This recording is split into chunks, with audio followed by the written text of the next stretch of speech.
Welcome to this meeting of the Full Natural Medicine Advisory Board, and welcome to those who are participating in the webinar. It is October 20th, 2023 at 1 p.m. I am Lundy, the chair of the Natural Medicine Advisory Board, and my pronouns are they, them.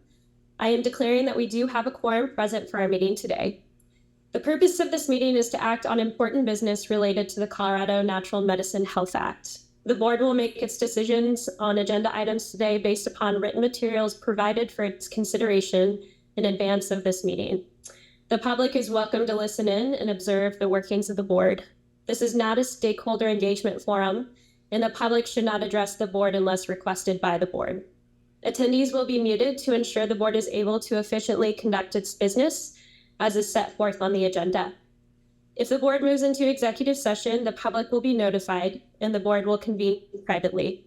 After the executive session, the board will return to this open meeting to discuss and vote, if necessary, on agenda items discussed in the executive session. Thank you for attending today's meetings and for your interest in these important matters. A few housekeeping items as we get started. I would like to ask everyone to turn your cell phones to silent. We'll take a break every 60 to 90 minutes. And if you have to leave the meeting at any point outside of the break, please let me know so we can reflect that in the minutes, and the same goes for when you return. Also, please do not use the chat function if it's enabled for you on Zoom. Before we get into roll call, I would like to invite everyone to share their pronouns when your name is called, and you can also reflect your pronouns within your Zoom. It can be a little bit tricky to find, but if you click on those three little dots in the top right corner and click Change Panelist Appearance, you can do it there. So for roll call, Lundy, I am present. Vice Chair, Dr. Goodwin. I'm present, thanks. You bet. Dr. Tina Gonzalez. I am present, and pronouns are she, her. My camera is being funky today, so I might be on and off camera. Just to let you know. Thank you, Dr. Gonzalez. Dr. Pincola Estes will be absent. Commissioner Wendy Buxton Andrade. I am present, and she, her. Thank you. Dr. Sophia Chavez. Present, she, her, and Ayat. Thank you. Thank you. Skippy Upton Mesero. Sorry about that. Good. I am present, he, him, and I think I changed it on my name. Thank you. Ricardo Baca. Hello, everyone. Present, he, him. Good to see everybody. Always good to see you. Sheriff David Lucero will be joining us later. William Dunn. I'm here. Him is. I'm trying to change it on the Zoom. You'll know. Everybody will know if I figure it out. You got it. Thanks, Bill. Dr. Bradley Connor will be absent. Dr. Alyssa Hannum. Present, and my pronouns are she, her. Thank you. Thank you. Dr. Sue Sicily. Yeah, present, and my pronouns are she, her. Thank you. Billy Wynn. Here, he, him. Thank you. Stacy Lokes. I am present, and my pronouns are she, her. Thank you. And Dominique Mendiola, the DOR representative. Yes, good afternoon. I'm here, and my pronouns are she, her. Thank you. Great to see you all. Thank you. Now I'd like to hand it over to Sam Barami, our senior advisor, for staff introductions. Thank you, Chair. We have Lori Bratton, the Program Director of the board, present from DORA. We have Amanda Weirs, Monica Sutherland. Trying to see if we have anyone else from DORA. And then we have Allison Robinette joining from the Department of Revenue's Natural Medicine and Services Division. So I'll pass it back to you. Fantastic. Thank you. Now to review the meeting minutes. Lori and Ashley, are there any changes to the meeting minutes? Oh, yeah. Sam? I apologize. I did not introduce the Assistant Attorney General. Great. Thanks. I'll just use that as my cue. I'm Ashley Muller. I am from the AG's office. With me on this call today are the rest of your attorney team, Ashley Carter and Brian Urankar. And I will segue right into the minutes question that you asked earlier. Yes, we do have one thing to change from the minutes. I want to apologize. This is my error for not catching this sooner. But in the draft set of minutes that you have in front of you in your packet, there's a session. There are multiple sections of the minutes. As you scroll through them, you will see there is an executive session section of the minutes right there. You'll note that there's some language in that section that actually got inadvertently carried over for the prior meeting. So my recommendation is that you adopt the meeting minutes as amended by striking that the language of that executive session, because that was actually from August, not September. Great. May I call for a motion to approve the meeting minutes as amended by striking that executive session section from September 29th and delegate the signature authority to sign the minutes on behalf of the board to the program director, Lori Bratton. So moved. Dr. Goodwin. I'll second that. This is Commissioner Buxton Andrade. Thank you. Is there any discussion? All those in favor? Aye. Aye. Aye. Any opposed? Any abstentions? The motion passes. Now let's move on to agenda item number 1. The first item on the agenda is the program director's update. Sam, I'd like to turn it over to you for that update. Thank you. I am Sam Brady. I'm the Senior Advisor on Natural Medicine Services. I've been the Acting Program Director since April, and we have Lori Bratton joining us as Lori's stepped weight, so she'll be taking over from there, but I'm not leaving or going anywhere, so I'll just do this last update. So with Lori joining us, we're going to have some new processes around folders for you guys, consolidating that, and then access to a drive, another drive as well, and then overall just some process improvements on packets, documents, agendas. Additional documents might be added last minute to go over for the subcommittee meetings and board meetings. So Lori will be in touch on that, as well as if you haven't done a one-on-one meeting with Lori, please find time in the next week to do so. Next week, Lori and I are going to start consolidating the recommendations from the subcommittee. So we're going to reach out to the chairs of the subcommittees and folks who created documents that we've been using in all of the subcommittees and consolidating that in a form in a format to present to you guys, hopefully before the next full board meeting, and ideally before subcommittees, but there's quite a few recommendations to consolidate, and we hope that with this consolidation, it can show you any areas that we might have some gaps based off of recommendations required in statute for the regulated access program. And then I will be reaching out to chairs of subcommittees for a separate report that we'd like to do and have finalized in December of a high-level overview of the subcommittees, the work, the challenges that we've seen in any areas that we need to focus on or we could see in the coming years regarding this program. So I'll be reaching out with the subcommittee chairs to get just reports to put in that report, and then we'll finalize that for December and submit that to the executive director and the executive director for DOR. I think with that hits my main points for any updates. Fantastic. Thank you. Then I will go ahead and hand it over to the program director, Lori Bratton, to discuss the board chair and vice chair elections. Hello, everyone. So the board's bylaws require an election of officers to be held this month for chair and vice chair. As I mentioned in my email, calling for nominations, we were to solicit nominations further in advance of the meeting than we did. Our apologies. Nominations should close 2 weeks in advance of the meeting. Does anyone have concern about the timing for nominations?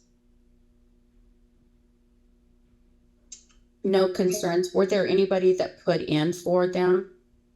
Yes. So if I can have a motion to waive the period for nomination set up in the bylaws. I'll make a motion to waive the. I'll second. And this is Commissioner Buxton and Drug. All in favor? Aye. Aye. Any opposed?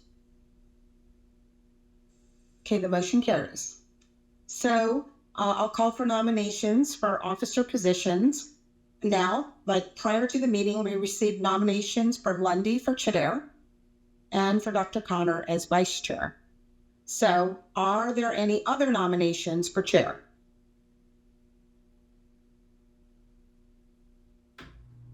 Okay, perfect. I'll move to approve for acclamation for both of them. This is Commissioner Buxton and Andrade. A second, Skippy. Wonderful. All in favor? Aye. Great. Aye. Any opposed? Okay, so the motion carries. Congratulations to Lundy and Dr. Connor. Thank you so much. Do we continue to move on in the script then? We do. Thank you, Lundy. Okay. Well, it's an immense honor, everyone. Thank you so much. Now for agenda item number 3, we're going to receive a presentation by Dominique Mendiola and Allison Robinette. So I will go ahead and hand it off to the two of you. Great. Thank you, Chair Lundy, and nice to see everyone. Appreciate this opportunity to connect with all of you again and the important work that you're doing. My name is Dominique Mendiola, and I serve as the Senior Director for the Department of Revenue's Natural Medicine Division, and I am joined by my colleague Allison Robinette, who is the Director of Policy and Regulatory Affairs, also for the Natural Medicine Division. So just to kick us off here, previously, as you all know, we focused on bringing priority areas of focus related to the DOR's implementation, our implementation work within the Department of Revenue. And this has been in the form of a document that we were updating and sharing at the first of each month in the early part of our engagement and board meetings. Since then, as you all are aware, we've been hosting a series of listening sessions which focused on a range of some of the same topic areas. Based on the information we've gathered to date, both from board discussions and our listening sessions, you'll see that we have really shifted our supporting our collective implementation work. We see how board members are progressing their work in developing recommendations, and we are remaining committed to supporting your work on that front in partnership with DORA. And as we noted previously, our efforts are really intended to complement the work that you and DORA overall are engaging in. Every listening session that we've held has been recorded, and those recordings and associated materials are all published on our Natural Medicine Division website. And we have appreciated how board members worked to identify and designate specific board members to track those DOR initiatives. For these reasons, we have not provided an updated DOR priorities document, as we don't want to duplicate efforts or disrupt the meaningful progress that we see you all are making. Rather, we are really pivoting our focus so that we can digest and evaluate the information and insights that we've gained so far from our September and October listening sessions and all the board discussions that have been held so far. Our hope is that the materials we're developing on this front will give you a helpful download of what we've heard so far and how this informs our focus and next steps around implementation and preparing for our formal rulemaking that we're going to be initiating next year. And as we last shared in the last full board meeting, We recently concluded our first round of listening sessions on behalf of the Department of Revenue. And we appreciate the knowledge we gained from those discussions, really informed by various professions, subject matter expertise of participants in those conversations, and the lived experiences of those who've been involved in this space. We want to build on the value that we've seen from these stakeholder discussions and encourage ongoing engagement along these lines. So we have also used this time to plan our second round of listening sessions. We plan to kick these off in November, and we're excited to give more updates on the work ahead and provide avenues for interested parties to engage in this process. Allison is going to take us through those details in just a moment, but before we get into that, I do want to briefly touch on our most recent engagement that we had in Durango. So at the beginning of this month, our DOR team, Department of Revenue team, traveled to Durango, Colorado and hosted a town hall in connection and in coordination with our partners at the City of Durango Clerk's Office. The town hall gave us some really great insights, and it was a great opportunity to connect directly with community members in that area, so that we're creating more awareness around the changes in law, both on the personal use front and the work that we're doing to stand up a regulatory framework here. And we just really want to see where we can support those efforts to create broader awareness around our implementation work. We appreciate also Dora's engagement in this work, so thanks to Sam Barami for joining us and supporting these efforts. Also, one last thing before I kick it to Allison is we are excited that our first full-time natural medicine division position, and this is for a senior policy advisor who we expect to lead and support our rulemaking and policy work in this space for the Department of Revenue. This position has been posted and is open until next Friday, and that's October 27th. So we continue to assess and plan around needs for additional positions necessary for the successful stand-up of this program. And we look forward to providing more updates. And a part of that will be Allison sharing updates around our next round of listening sessions. So Allison, if you want to take it from here. Yes, thanks, Dominique, and hello, board. Really excited to be with you today and to share our next round of listening sessions. And so, as you all recall, our first round of sessions really was focused on 1 hour sort of bite-sized chunks to start hearing from as many different voices and perspectives as possible. And we envision the second round of sessions utilizing more time in a hybrid or virtual and hybrid setting, so virtual and in-person setting, so that we can really devote more time to digging into some more details and that we'll need to be working through as we approach our final informal rulemaking. So as part of this, as you can see on the schedule in front of you, our meetings will be 2 hours, and we may or may not use that full time, but based on the great feedback we've already gotten, we want to make sure we have the ample time to hear from as many people as possible.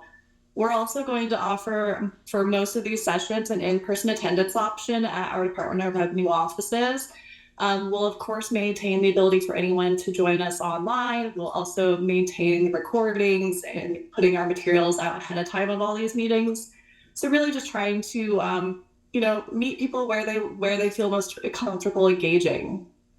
We'll look to kick off our next round of listening sessions on November 13th.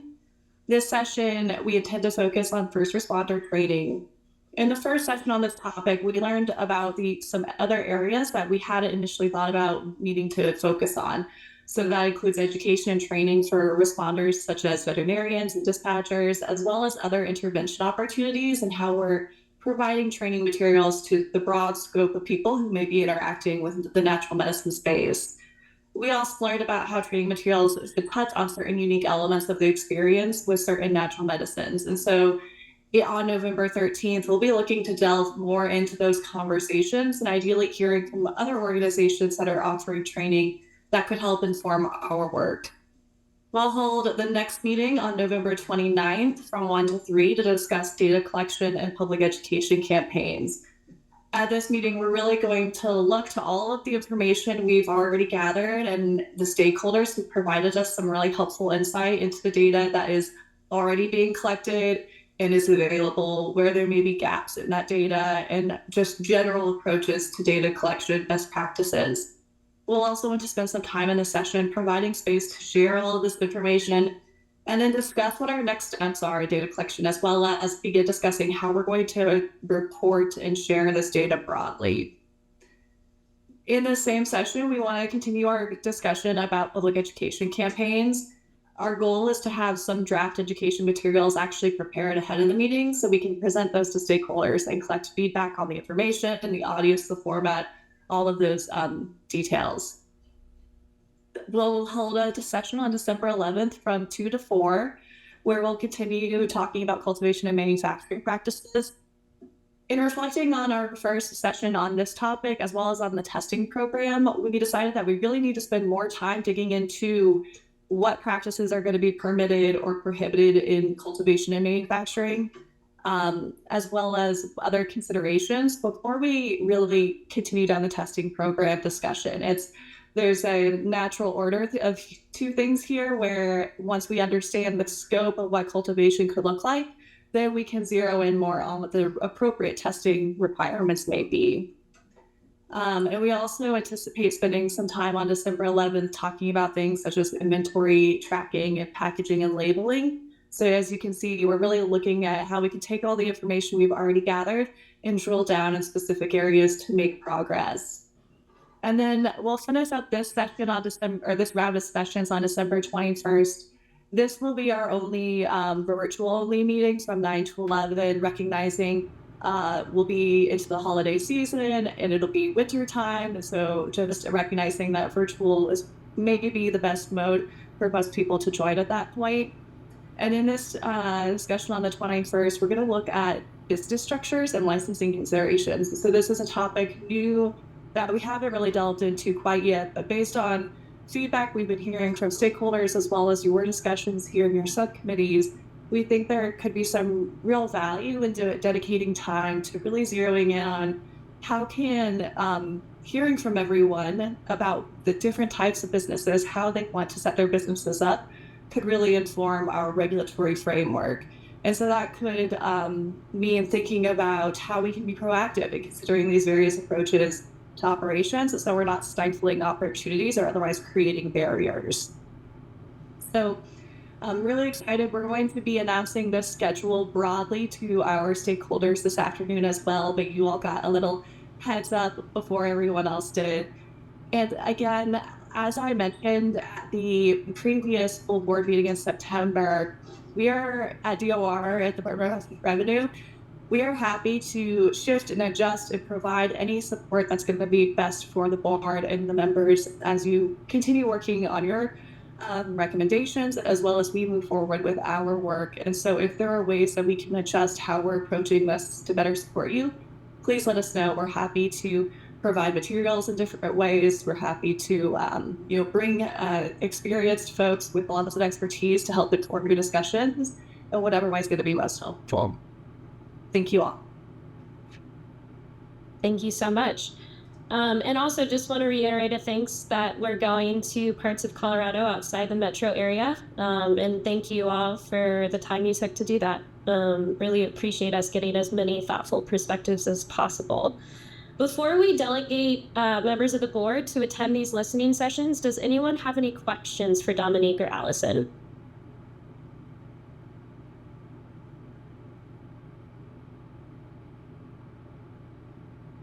Okay, seeing none, we will move on to identify and delegate members of the board to attend the DOR and listening sessions presented.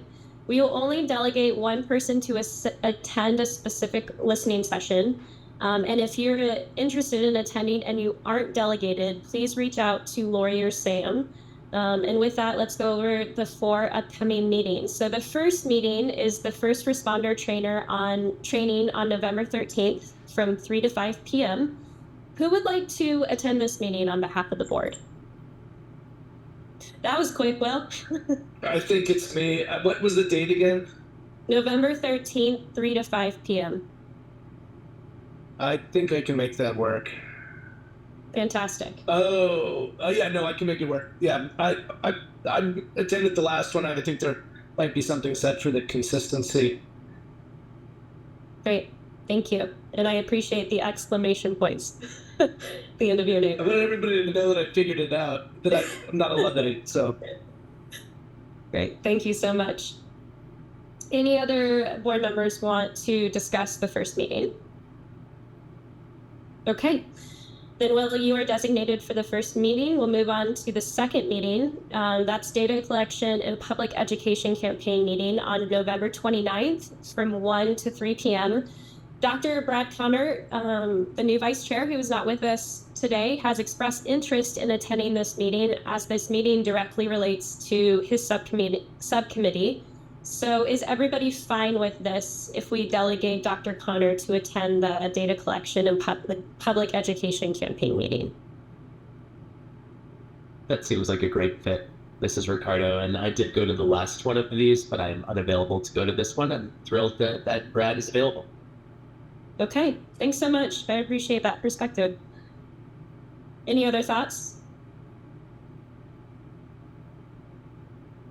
Seeing none, I will move on to the third meeting. The third meeting is Cultivation and Manufacturing Practices, held on December 11th from 2 to 4 p.m. Who would like to attend the fourth meeting on behalf of the board? I'll nominate myself, Lundy, Sue Sisley. I attended the testing session, so if anybody else wants to go to this one, that's fine. I'll back out, but Yeah, Dr. Sisley, thanks so much. I think you'd be a great person, and also welcome if any other board members have any comments or ideas. Does Dr. Oh, please. This is Dr. Sophia. I would just like to attend if I can. I'm not sure that my schedule will allow, but I'd like to let Sam know at this point that would be my intention, just so that I can just learn more about it and give contribution regarding the indigenous practices around cultivation. Thank you. Absolutely. So what I'm hearing is you would prefer that Dr. Sisley is the designee, but then follow up with Sam about your participation. Yes, please. Okay. Thank you, Dr. Chavez. And I'll try to make as many of them as possible too if we send out calendar invites. I just don't know what my schedule will be like. Okay. Fantastic, Commissioner. Then Sam and Lori, I would say let's follow up with Dr. Chavez and Wendy Buxton-Andrade, or Commissioner Buxton-Andrade, about this. And we'll move on to the fourth designee for the Business Structures and Licensing Considerations meeting, which is on December 21st from 9 a.m. to 11 a.m. Dr. Hannah, did you want to designate yourself? Yes, I would if no one else is interested. Thank you. Fantastic. This is yeah, please. I would like to just attend again if I can do that. That would be wonderful. Just giving the indigenous perspective, please.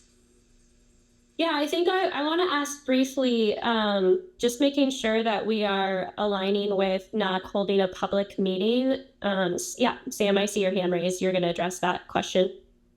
Yeah, so I think we talked about it the first meeting we were doing.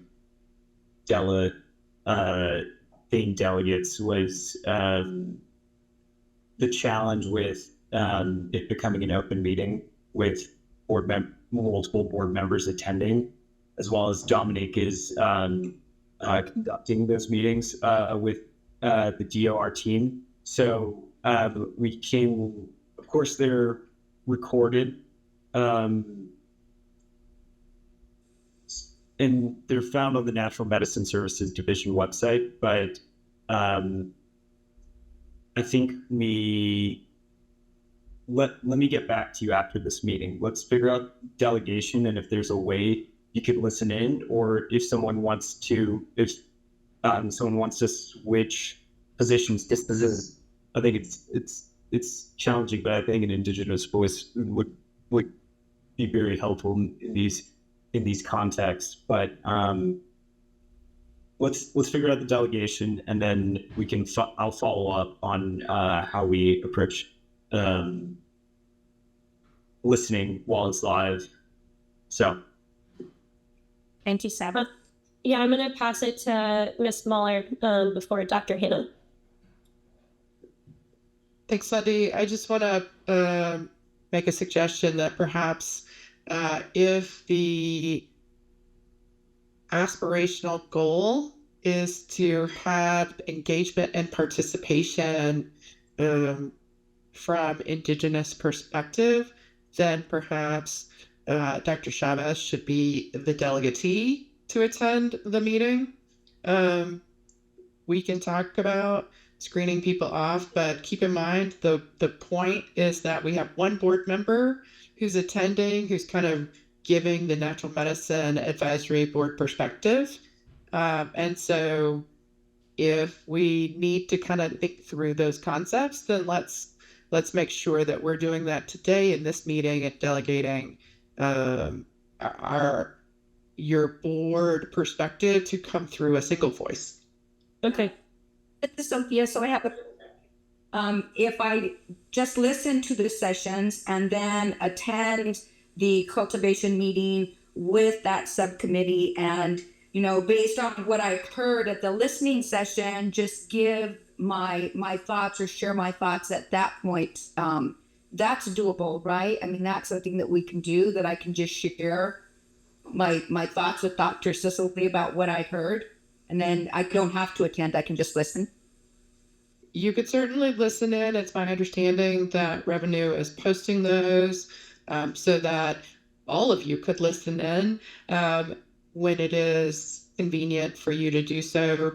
And then you could talk about it in your subcommittee meeting and raise those concerns, considerations, conversations during your subcommittee meetings. And I think Dominique and Allison are trying to attend as many of your subcommittees as they can. And so they will also kind of get that feedback during your subcommittee meetings. So that may be another way to approach this. Right. That would work for me. Thank you. Thank you for that clarification. Dr. Hannum. Yeah, I was just going to bring up, and putting this in my calendar, that meeting that I volunteered to attend as the delegation person, conflict with our subcommittee meeting for implications like licensing and training. So I don't know if we can, if someone from Dora might comment on that, or if it makes sense to delegate someone else. So question on my end, were you hoping to change the subcommittee to the morning, both for November and December? Kind of ongoing. I mean, I think it's possible for me to do the afternoon on the 21st, but I just want to put that on Dora's radar that we would have to make sure to do afternoon for that December meeting. Sam or Lori, would you like to comment?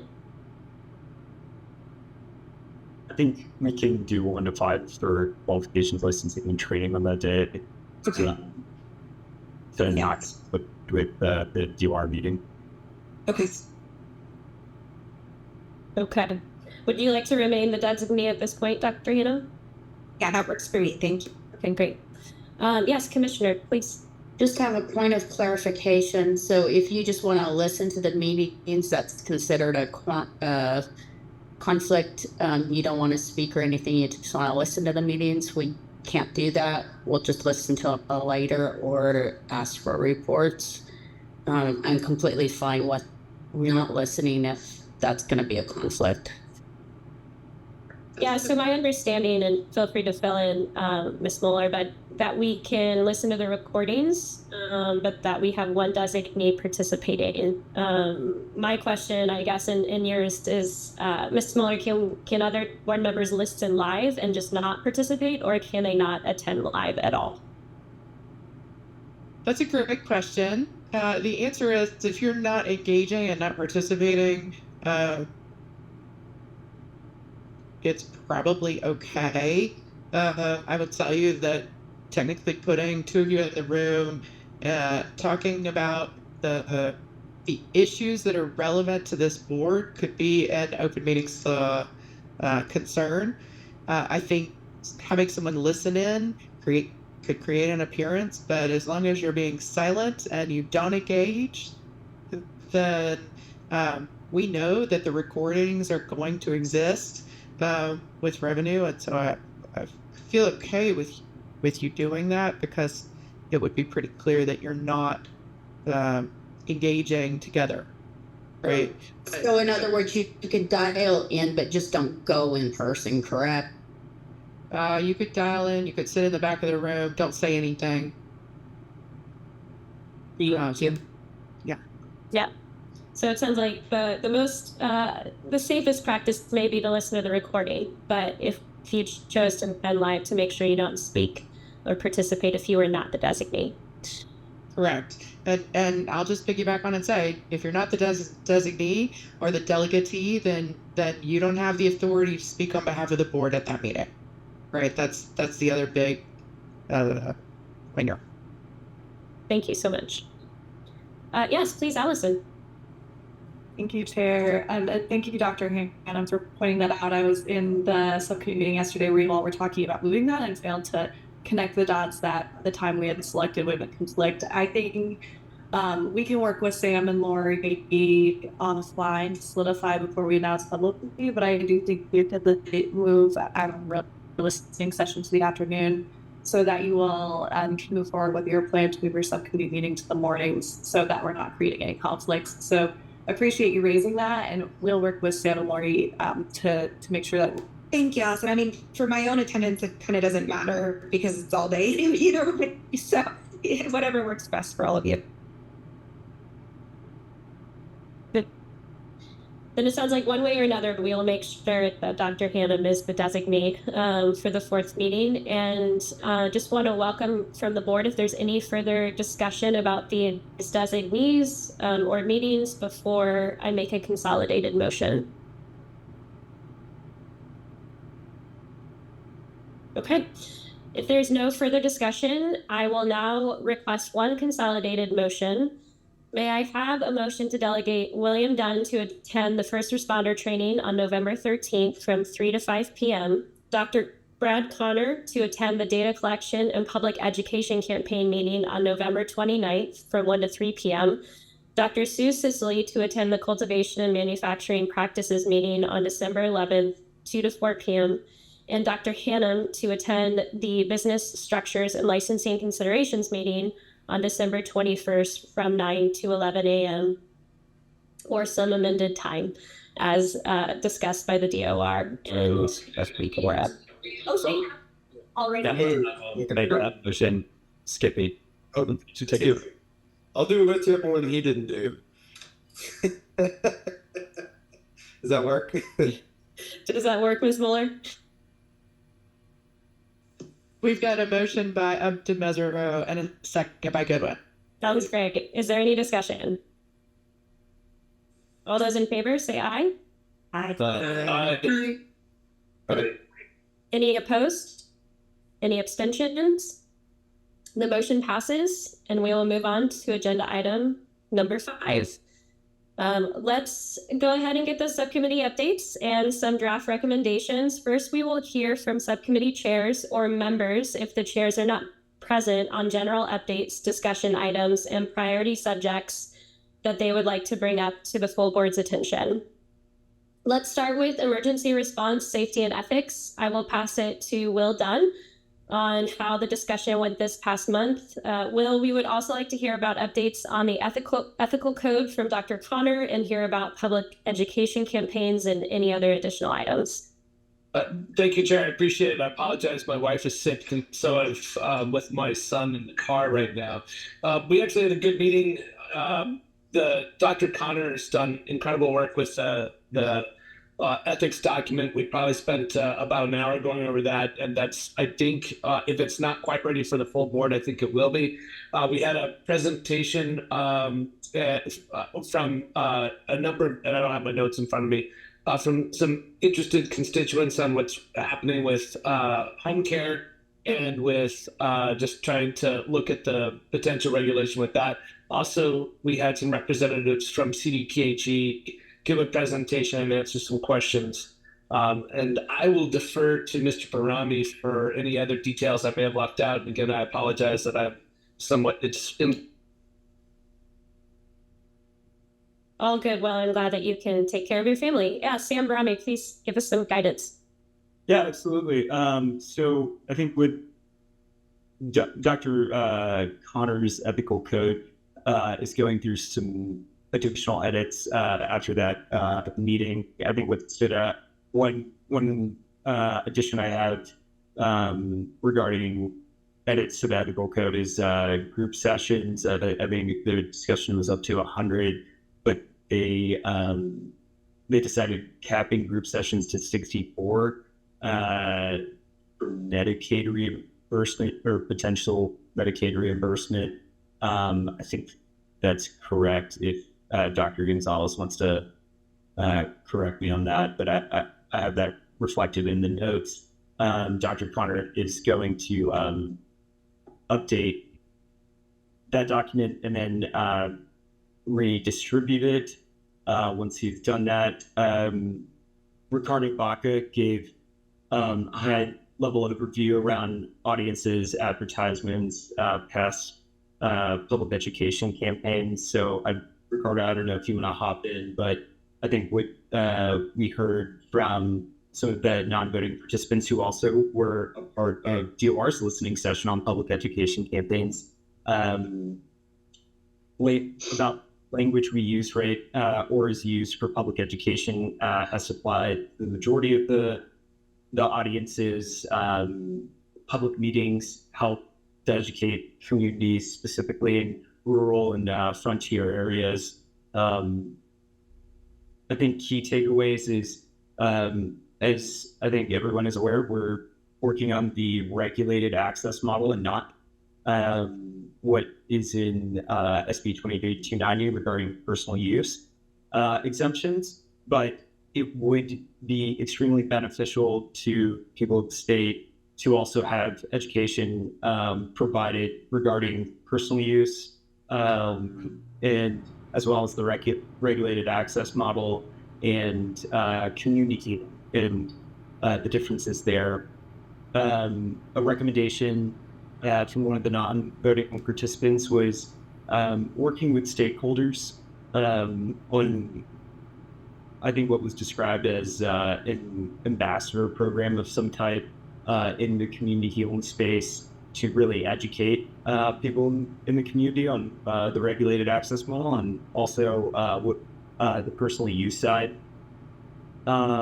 Addiction education was a key focus. What stayed out was the people come and go from the regulated access model and back to the community space, and it's important to educate them on the regulated access model and how that's different. There's a need to educate facilitators on the programs as well as the products that will be permitted. Let's see. I think that is the larger, I think that's a chunk of that discussion. And then we had CDPHE's home care facilities kind of come in and talk about their regulations and how it might be impacted by what we're considering for home facilitation. I think what we heard from Dr. Cox is that it would be outside of their authority to regulate home facilitation, but using maybe looking at their regulations on safety concerns and how that's processed is a good first step for home facilitation. And when I say that, I mean facilitators entering someone's home and not specifically a facilitator operating out of their own, right? And what those cases are for going to someone's home, I think that's probably going to be a big part of the discussion next month, and something I think probably for the other subcommittees around the facilitation outside of a licensed healing center or a licensed premises, right? I think we have to dive into the nuance of like how that's tracked, if cultivators or if facilitators are purchasing from cultivators directly, how that is tracked as part of the inventory management system, and how it's documented. And so I think it's a big, broad conversation that we need to have. And kind of figure out the nuances in there, because I think there's a lot of concerns around diversion with the regulated access program. But yeah, so I think that's good summary from that discussion there. Thank you, Sam. Is there anything that you would like to add, Mr. Dunn? No, and I simply appreciate Mr. Rami picking up my slack. Is there anybody else from the subcommittee that would like to add anything to this discussion? Okay. Then I'm first going to invite if there's any questions from the board related to the public education campaigns.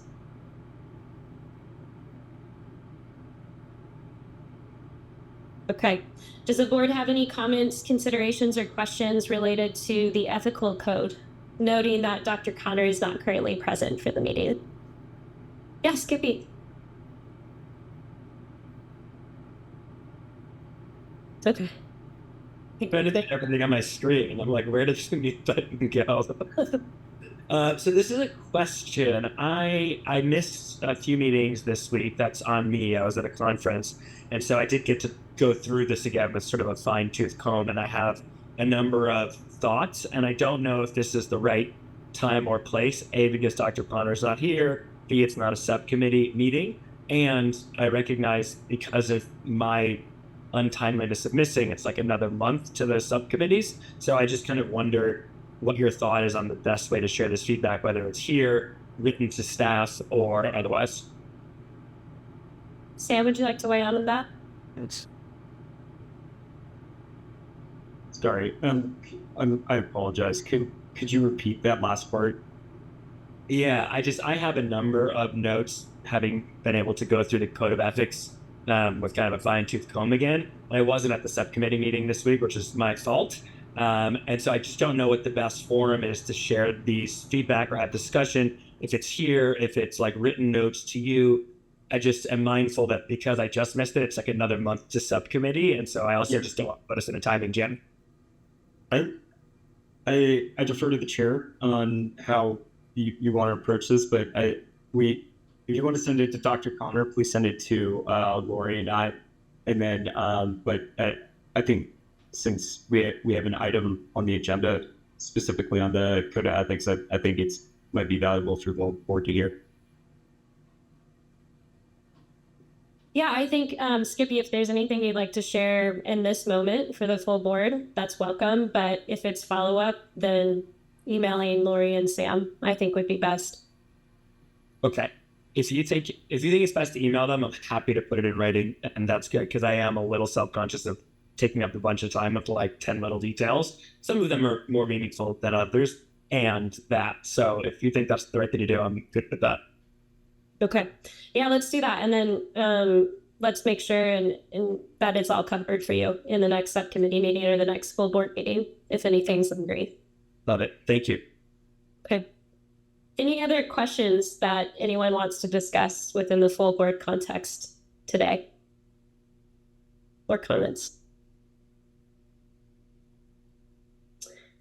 Seeing none, I want to thank you, Mr. Dunn, and we will move on to the next subcommittee. Next, we are going to discuss public health and health equity. So I first want to invite the subcommittee chair, Mr. Billy Wynn, to provide an update.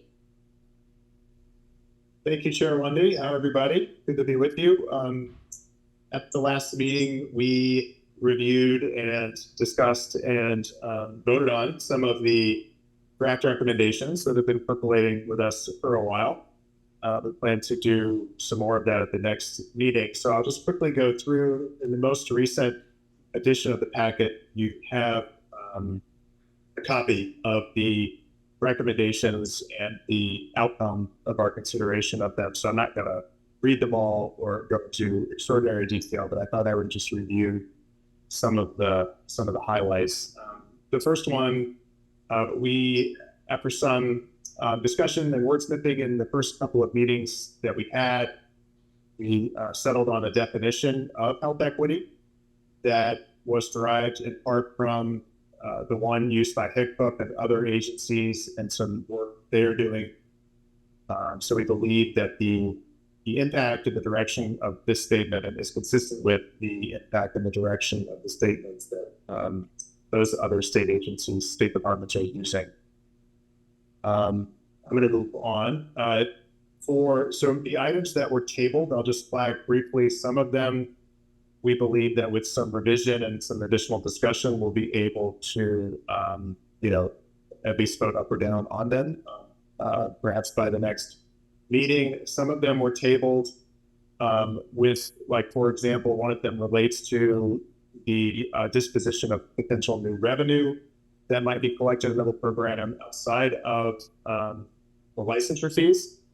And where our discussion led with that is that because we deem it relatively unlikely that new revenue sources will be added to the program in the near future, that's an issue or a consideration or a potential recommendation that we could probably defer a little bit longer while we deal with some higher priority, more urgent issues.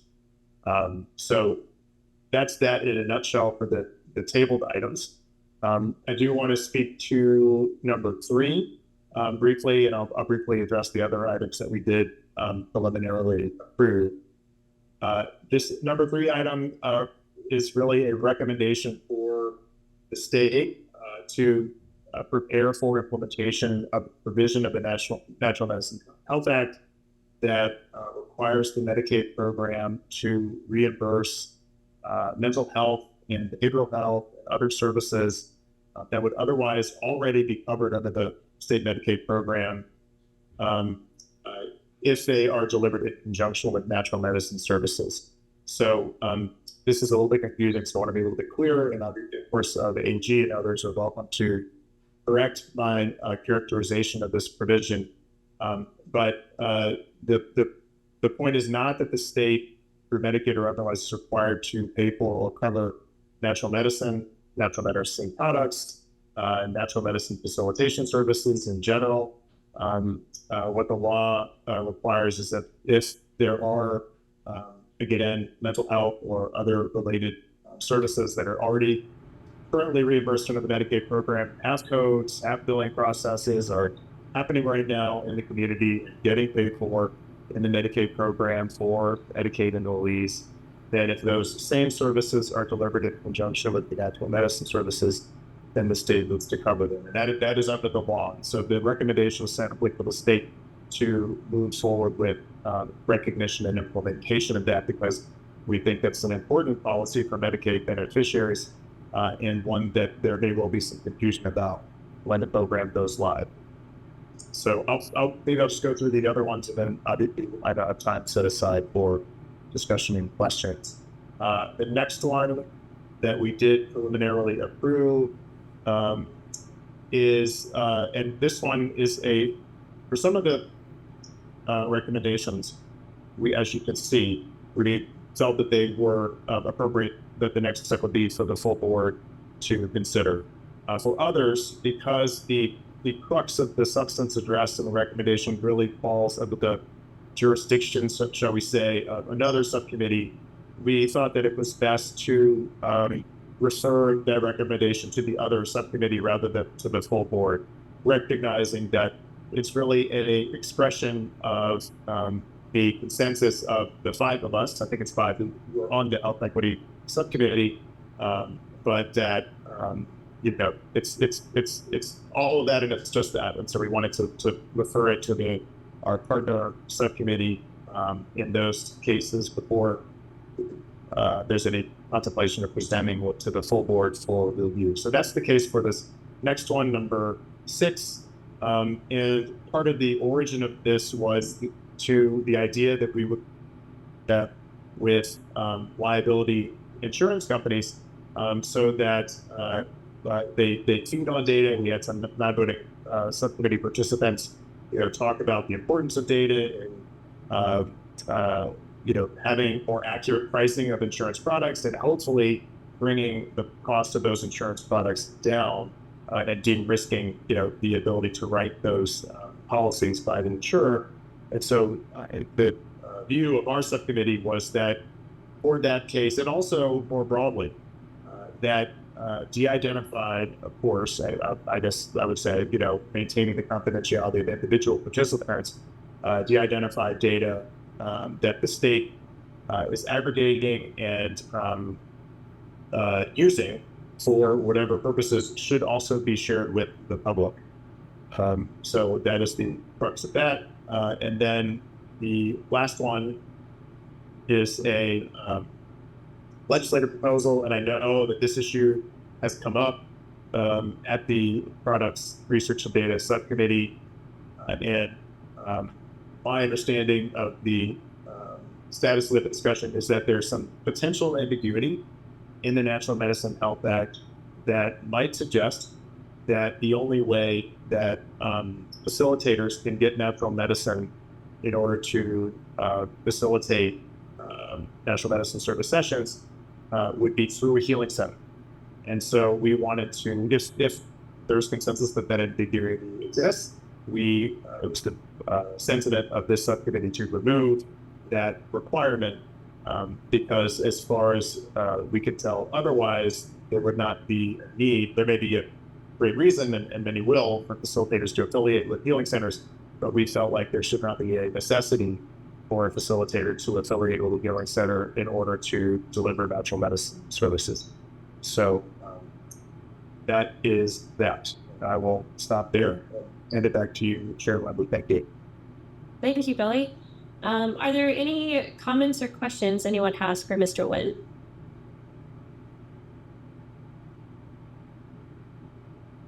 Yeah, please, Ricardo.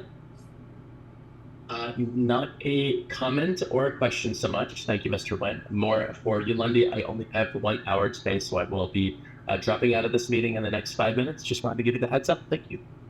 Thank you so much. Should we go ahead and do Mr. Baca's attestation? Skip that word. It's a hard one for me. Should we make sure he attests today before he goes? Ashley, I'm going to defer to you.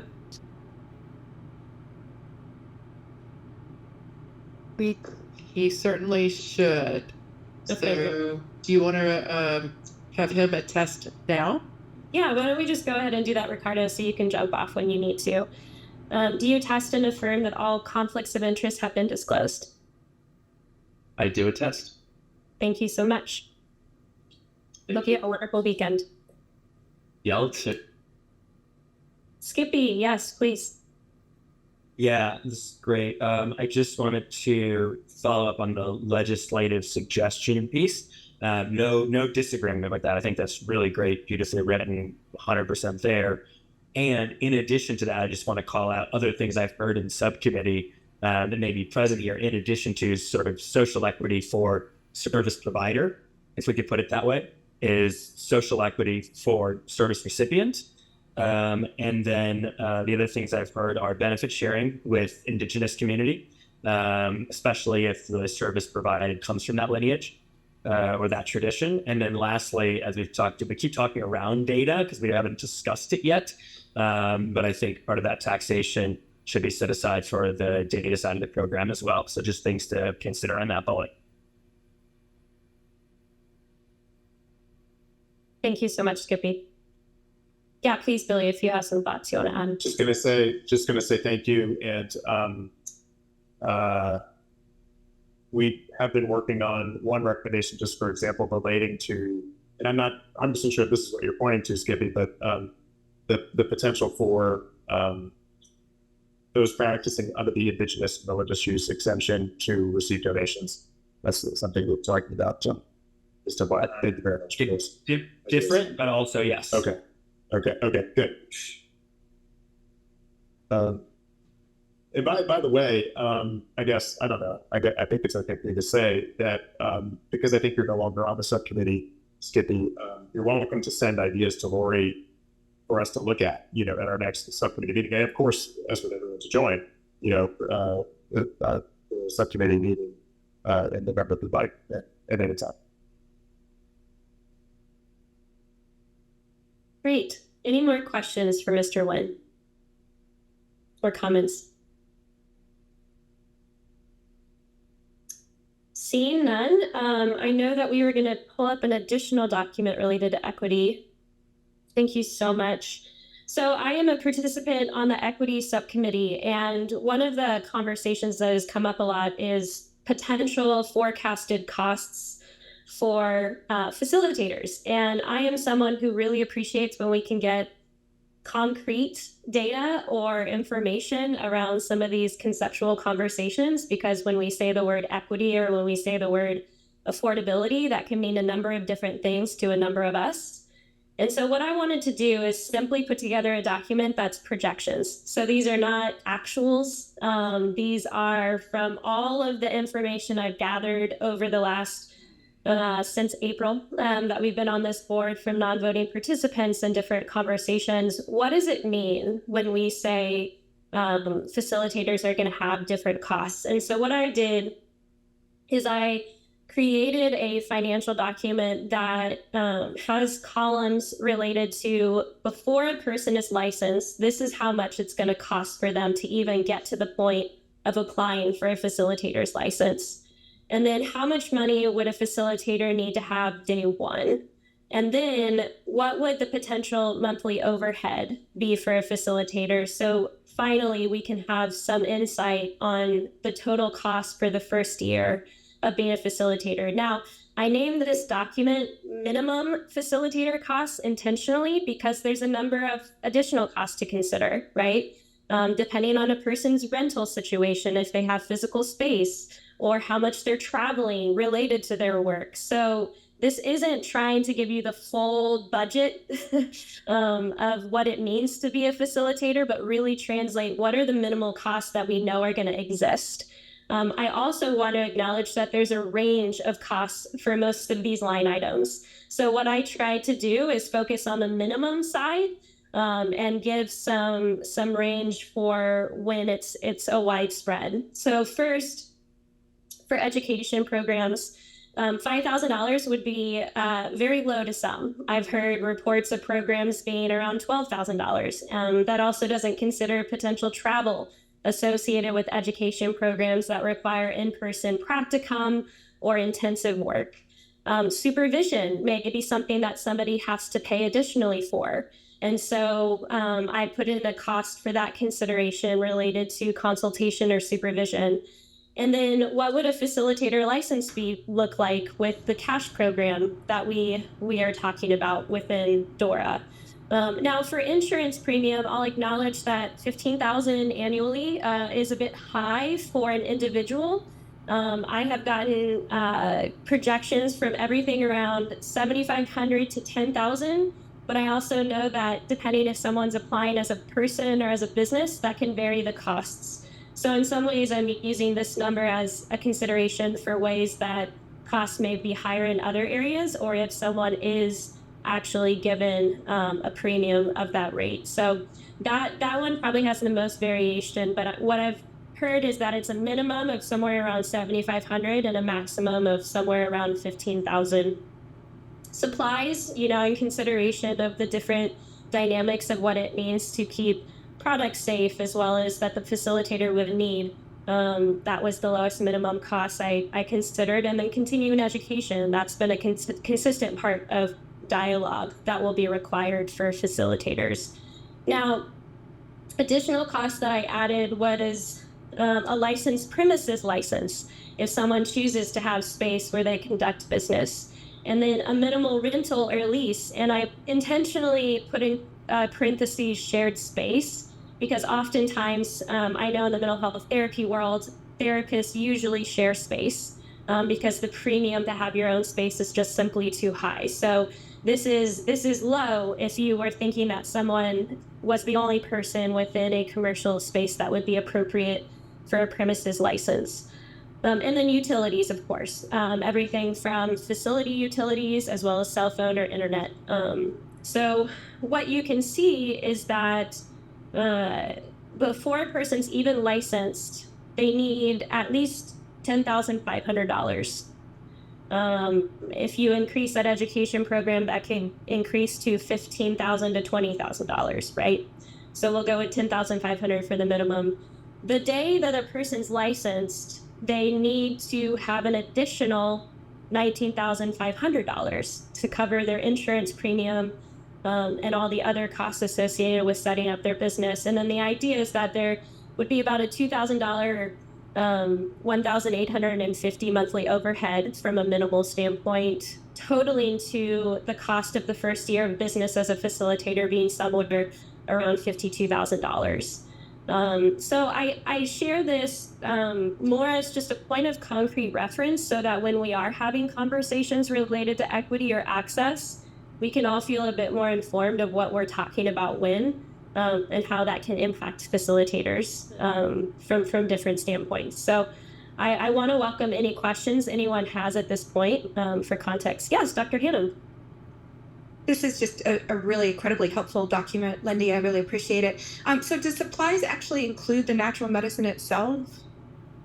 No, that was a consideration of all the supplies to do that safely, but it does not include cost of the product itself. Thank you. That would be a great addition. Dr. Goodwin. Lindy, you're my hero. You know, this is my thing. Thank you for doing this. Because I've been worried about this the whole time. You know, what does this code look like? And one thing I'm concerned about, and I mentioned it at one of the subcommittee meetings last week, is that I'm not sure, because, you know, we're building the model after, say, like a mental health kind of thing.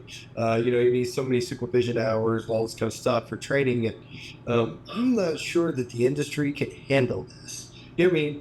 And the reason I say that is because, you know, let's say you have a mental health company and you bring in a client in through the door. You're going to see them anywhere between 3 and 30 times. So you got reoccurring revenues from one client, you know, 3-4 grand probably coming in from them. And so when you have folks coming up who need supervision hours and things like that, it's a little easier for licensed folks to kind of bring in, you know, some people to kind of spread the love to get some of that to work, because you do have more frequency and more volume when it comes to your clients. But with natural medicine, honestly, you do it once maybe with a facilitator, maybe twice, and then after that, you probably are ready to go try it personally on your own.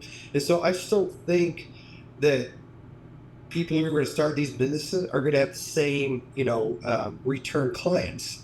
And if you already see, you know, it's 52 grand, and we talked about in Dr. Connor's kind of code of ethics document, he's talking about limiting the number of people a facilitator can facilitate at one time to 4.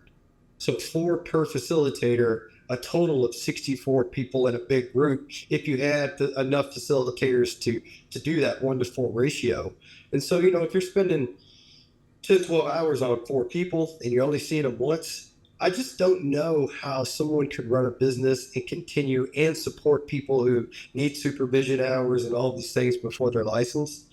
And so I really do think that, you know, as a whole committee, while we're out here, we have to really take that into consideration when we're building some of these. And maybe building it after that medical model of therapists is not the right way to go, just because I don't know that the industry could support the volume that it would take to do that. Right. And so I don't know if we've had that discussion yet, but I really appreciate putting this together so we can start talking about that.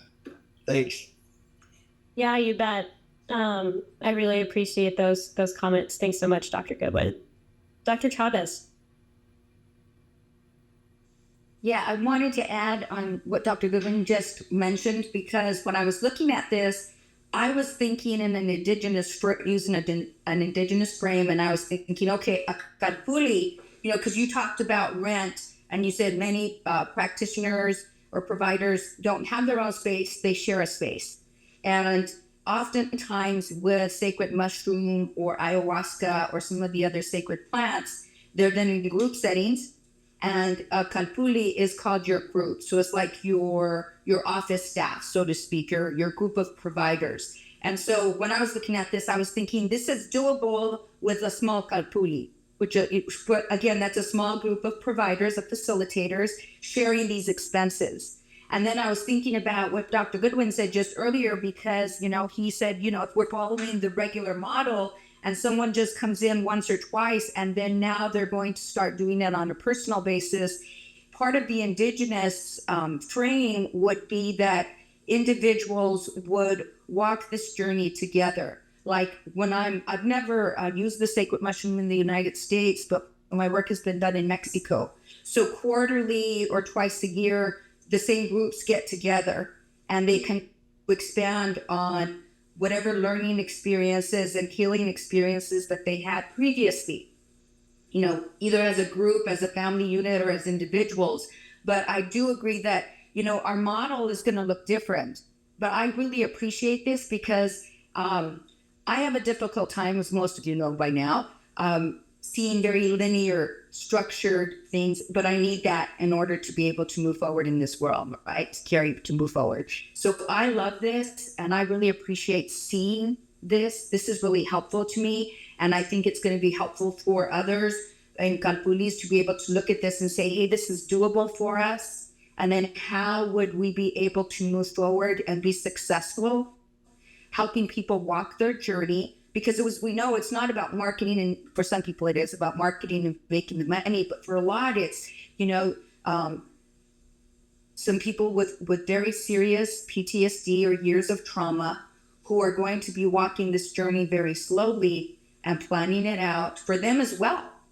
To say, okay, this is, my journey it's going to be a process, and at least I know what to expect, what this is going to cost me in the future.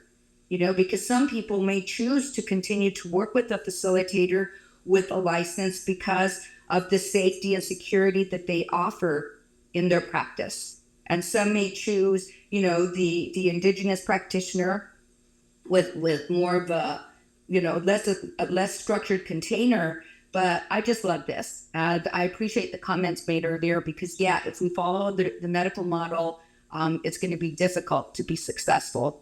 But if we're following an indigenous dream and recognizing that it's a journey and moving our patients and clients, along with that same thought process, it's very doable and it'll work. Thank you.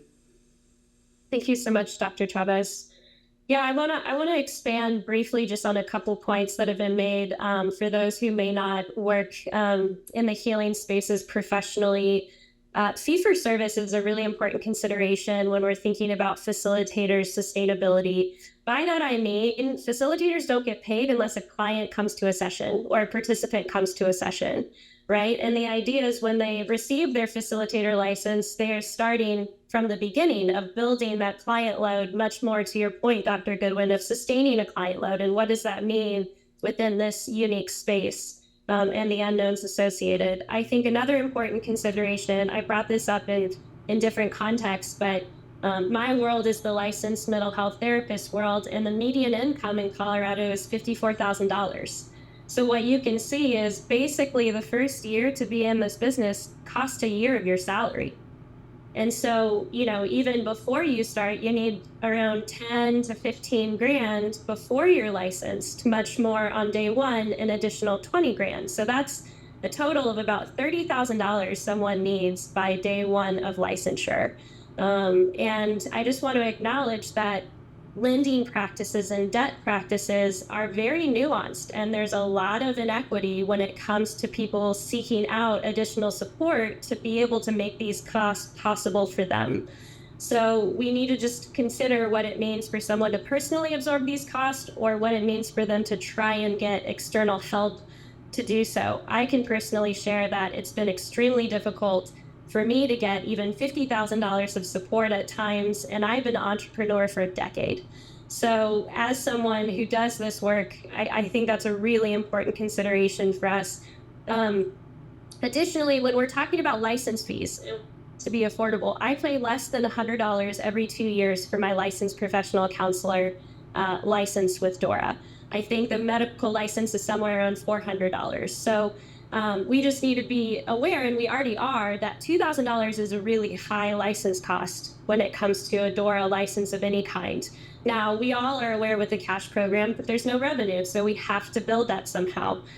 So it's not a criticism of the potential projection, but just holding it in balance with how other license fees work within DORA. Another consideration is runway, right? You need this money up front compared to that overhead of even an additional $1,800 a month has different impacts when you have 0 clients compared to when you have 20 clients, right? And so the impact of that monthly overhead on a person's life changes over time. So my concern has always been that upfront hurdle, right? That before a person can even start, what are the barriers and what are the hurdles financially that they're going to experience? So more than anything, I just wanted this to generally be on our radar. But with that, I welcome any additional comments, questions, considerations. Yes, please, Dr. Hannum. I just want to also hold space for the ethics involved in this too, like thinking about a provider that's this far in the hole going in, and whether they feel comfortable denying care if they think it's inappropriate, turning people away when they think it's inappropriate, or even worse, like maybe pressuring people that change their mind because I don't get paid unless you actually do the administration. So I just want to kind of hold a little bit of space. But the equity piece is very important, but also for that ethical piece. Completely. Yeah. My two greatest concerns is the very point that you're raising, as well as the potential that this upfront burden of cost will send more people into the underground and avoid pursuing the facilitator license. Yeah, Dr. Goodwin. Yeah, and we have to think about how often can they do this and how hard can they actually work, right? So, the average work hour, we try to make 40 hours a week. If they had to spend 8 to 10 hours of facilitation plus prep and administration, you're talking, 10 to 15 hours per group of people, and you can only do 4 at a time. So you can't work 5 days a week, 15 hours a day, and do this work in a safe way, right? And so, what are you expecting here? Like 3 times a week they're doing this, or 4 times a week, and then how much money will they have to charge to meet these costs? And like you said, live, right? I mean, right now I think minimum wage in Colorado is something like $17, $17.30 or something, and so that is just minimum wage. And how are you going to pull that from groups of 4? Right, that you can only do 3 times a week, and then that means that your cost for a 15-hour session could be astronomical to even provide this service. And so we are going to have to just be wary of all of this, so that we're not creating something that just it's unfeasible from the beginning. Yeah, thank you for that. Yeah, my greatest hope is that something like this document can then help all of us feel more informed about the decisions and recommendations that we're making in our subcommittees. Yes, please, Dominique.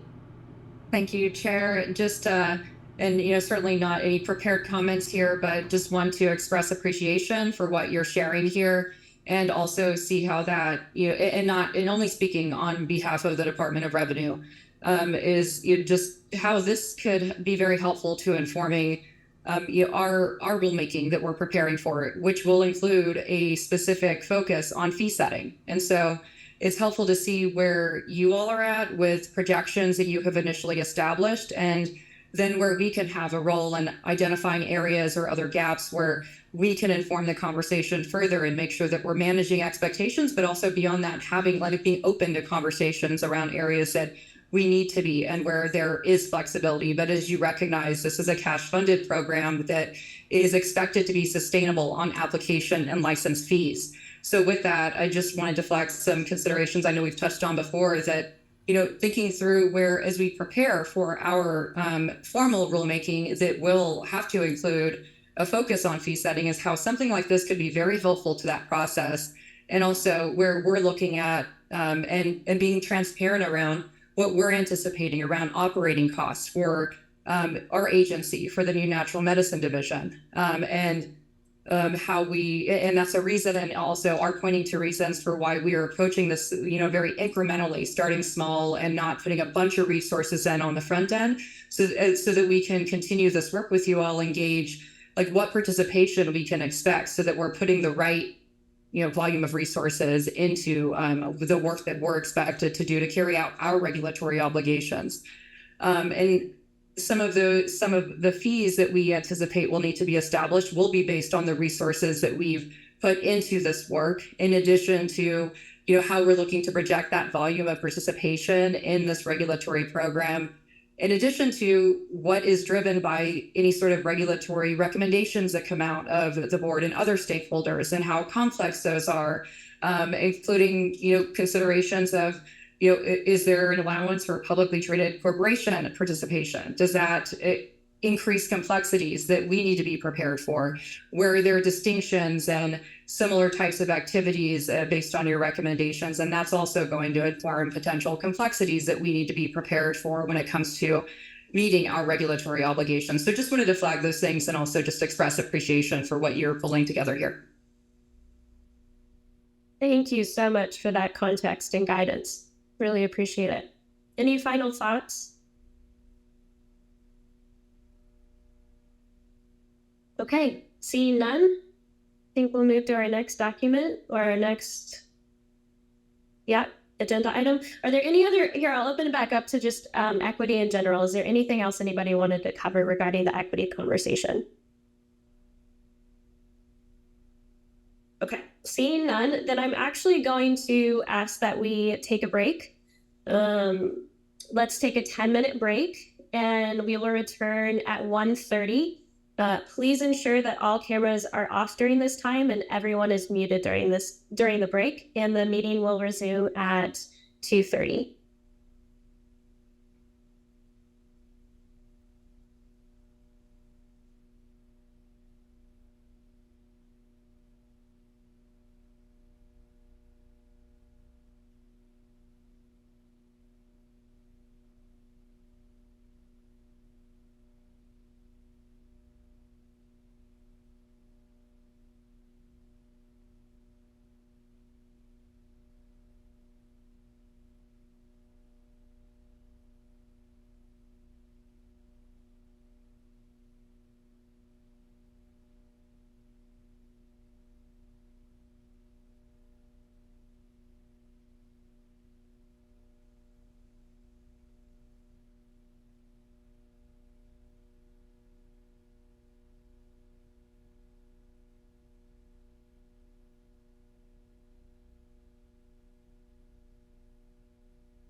Wait.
wait.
Hello, everyone. It is 2:30 p.m. and we are returning for break. I hope you're able to get refreshed, and we are going to continue on with our discussion of subcommittee updates. And next, we are going to have an update from the Indigenous and Religious Use and Outreach Subcommittee.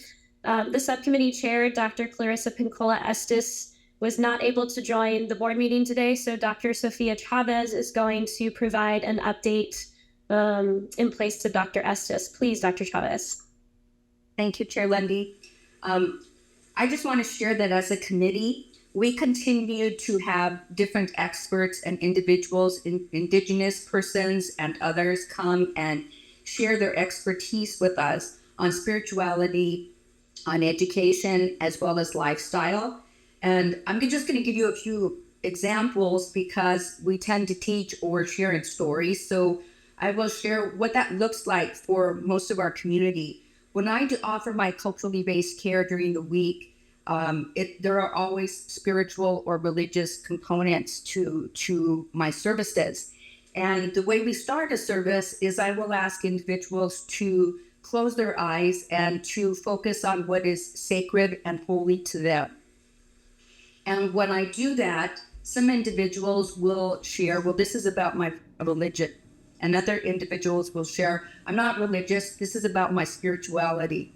And other people will say, well, I'm agnostic or I'm atheist, and what is sacred and holy to me is nature and the cosmos. So we're talking about a vast, limitless idea that we're trying to put into a container as part of our subcommittee, and there's a lot to that. There's the lifestyle, the spirituality, the traditions, the different groups. And we have continued to try to give voice and shine a light on all of those different contributions so that we hear and include all of those different voices from all of those experts and Indigenous individuals. We have discussed education and curriculum and what should be provided for both the person who plans to have a license and the Indigenous person that does not plan to have a license. And what we have focused on is an application process instead of a testing out process. And the application process would document the experience, the training, and the education using both of the individual's education in a Western model of university, as well as their Indigenous training from elders and leaders in the Indigenous community. Pre-COVID, we would travel to different states or to different parts of the world, Central South America, and that's the way we received our training. And because of COVID, we weren't able to travel, and so what happened is a lot of people became very competent at Zoom. And now on Zoom, you will see ceremonies and you will see rituals that you would have never seen before. It wasn't allowed, it wasn't acceptable, but in this modern world, we've had to adapt to different changes. And we also have discussed what that would look like.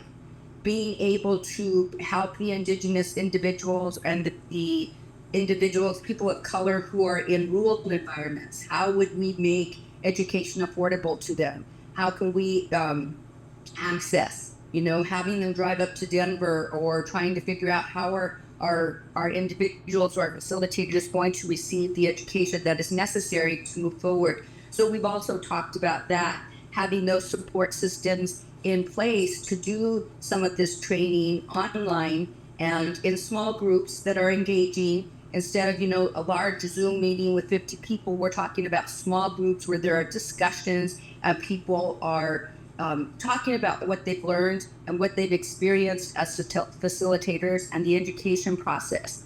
We have continued to discuss financial benefits. We've talked about that quite a bit. The financial benefits that might go to the Indigenous communities from training, from products, from cultivation, manufacturing, all of this. How can the Indigenous communities benefit from this?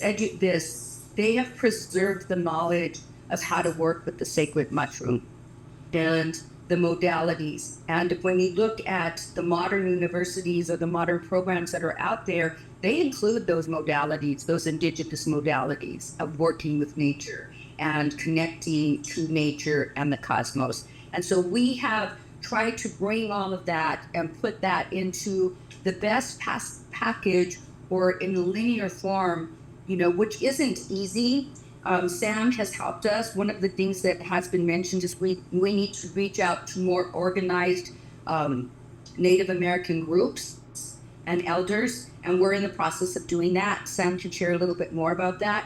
But there's so much to this. For example, Dr. Goodman was part of one of our meetings. I can't remember which one, but we were talking about cultivation.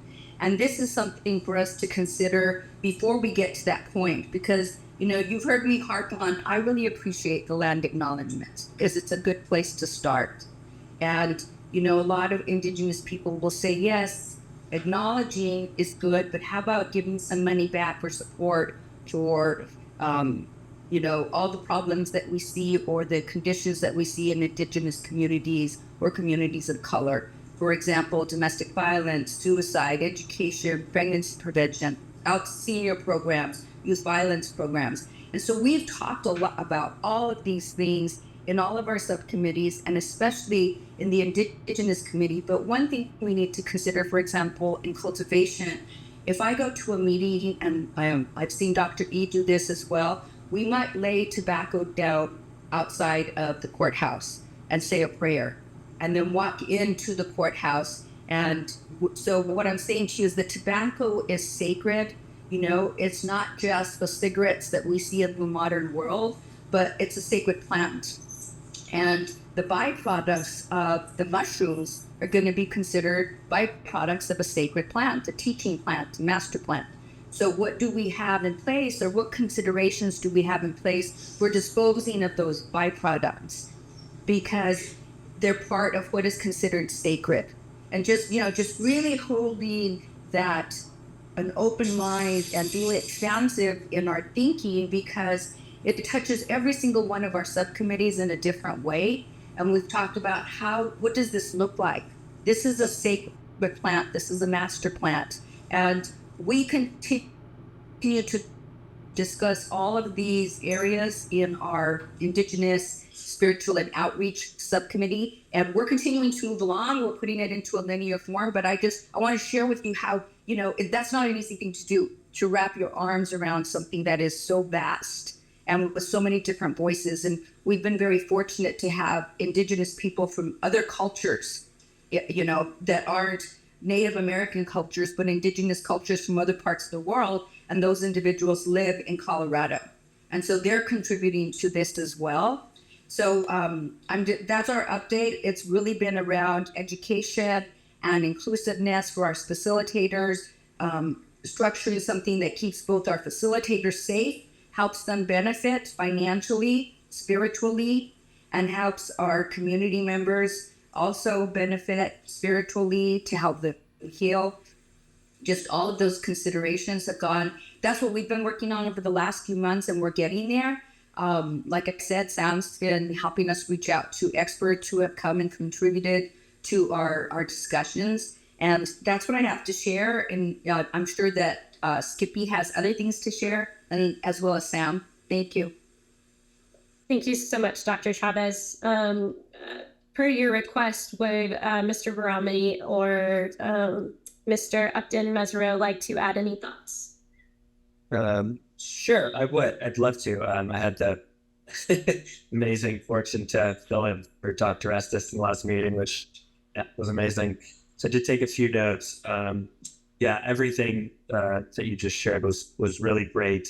A few other little details just for the consideration of other boards when they're looking at some of the recommendations.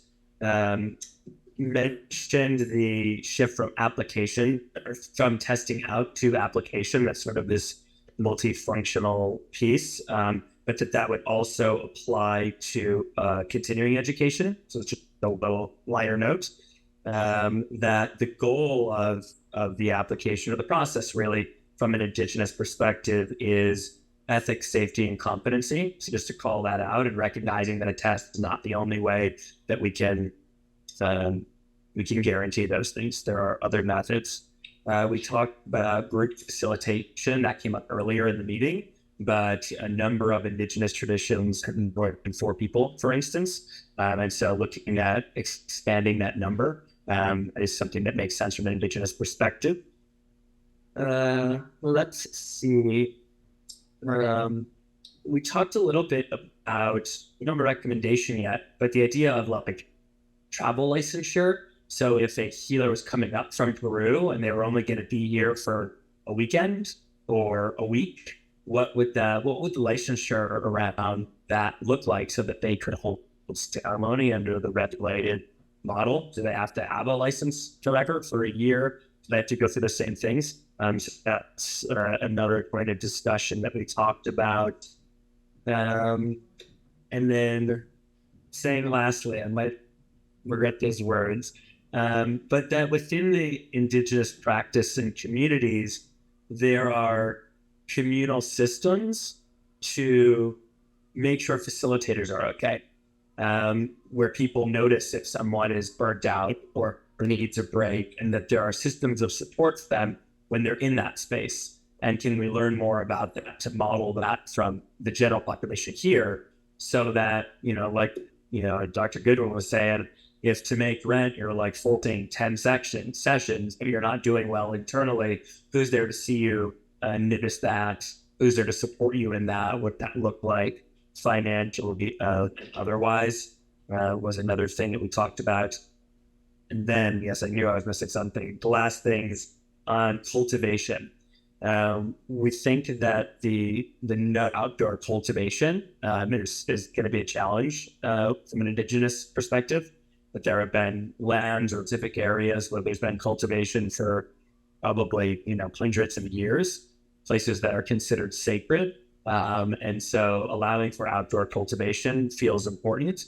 And then there was also a recognition that, and recognizing that could come with contamination risks, et cetera, and people have been eating mushrooms from outdoors safely for a very, very long time. It is doable. We have testing and other mechanisms to ensure safety, but also that even, I guess, like the way to think about this, the way that I kind of thought about it, is sort of to take an indigenous healer as a tradition and then force them to use sort of a mechanized version of the sacrament, is sort of to like take a rabbi and make them serve Oscar Mayer on Shabbat. Like, it's just not within the tradition. And so that's just got us thinking like, A, outdoor cultivation, but B, perhaps there should be like a label or a stamp of approval for medicines that have been cultivated in an indigenous tradition. And that might be something that even outside of an indigenous facilitator, a client at a normal office space with a therapist might prefer, may even pay a premium for, and maybe a good opportunity for indigenous communities as well. So just like the idea of creating some sort of system of identifying and accrediting cultivation in that way. Thank you so much. I'm gonna go ahead and open the floor then for any thoughts, considerations, or questions. Yes, please, Dr. Goodwin.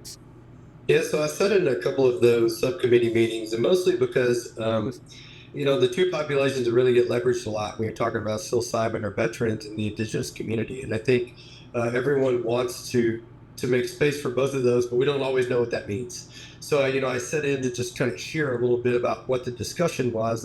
And that last point this keep we made about, almost making something like the kosher brand, but for the indigenous piece, I really support that. And I think it's important, and I would love to see the products folk kind of, build a path for that, because, they were talking about, just to dig in a little bit more about how it is a sacred plant. When they are growing it themselves, they pray over it, and there are a lot of steps that they take that wouldn't necessarily happen in, say, a sterilized warehouse with a bunch of people wearing full suits, and that maybe it would be okay if we had the ability to access these medicines that were growing in the traditional ways, and that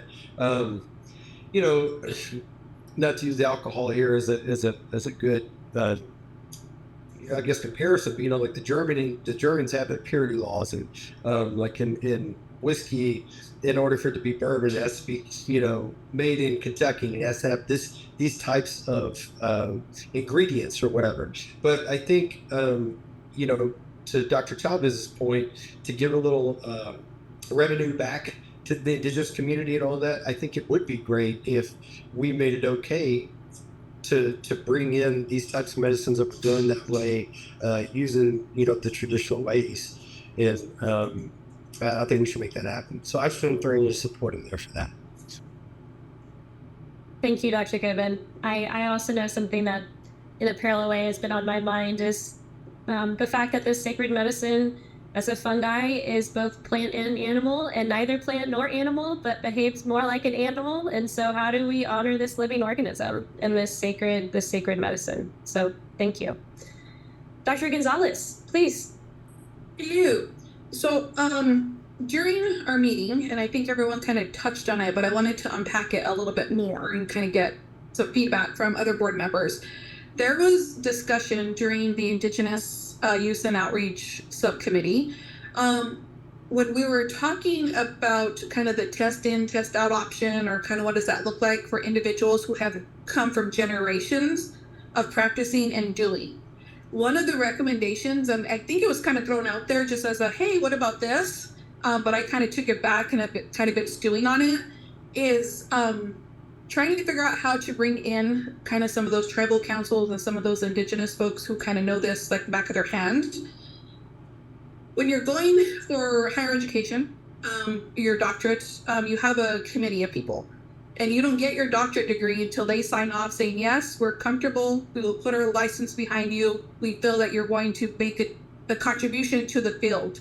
So someone says something similar, to have the tribal council actually have that sign-off option for individuals who want to bypass kind of that education and kind of that education and credentialing phase of trying to go through an outside source. And I loved that idea. I'm surprised that, like, when it resonated with my brain, I'm like, that makes total sense. For someone, if I'm a fifth generation of doing this, of course, yes, I'm going to get offended if you're saying, okay, well, now you need to get Dora's stamp of approval. But if you send them to the tribe, and Dora in the tribe where the governor's office is actually working with the tribal councils, that might be a way to kind of bridge and collaborate a little bit closer, and then giving them kind of that respect. Like, we're not saying that you can't do this, but if the tribe kind of blesses you, then we're okay with it as well as a state entity. And I just wanted to get kind of everyone else's feedback. I love the idea. I think that's a good option to kind of explore and to actually bring in their voices and actually give them a piece of the work that we're kind of putting together. Absolutely. So, Skippy, if you're providing feedback to Dr. Gonzalez, I want to first open up if anybody wants to respond to Dr. Gonzalez's comments.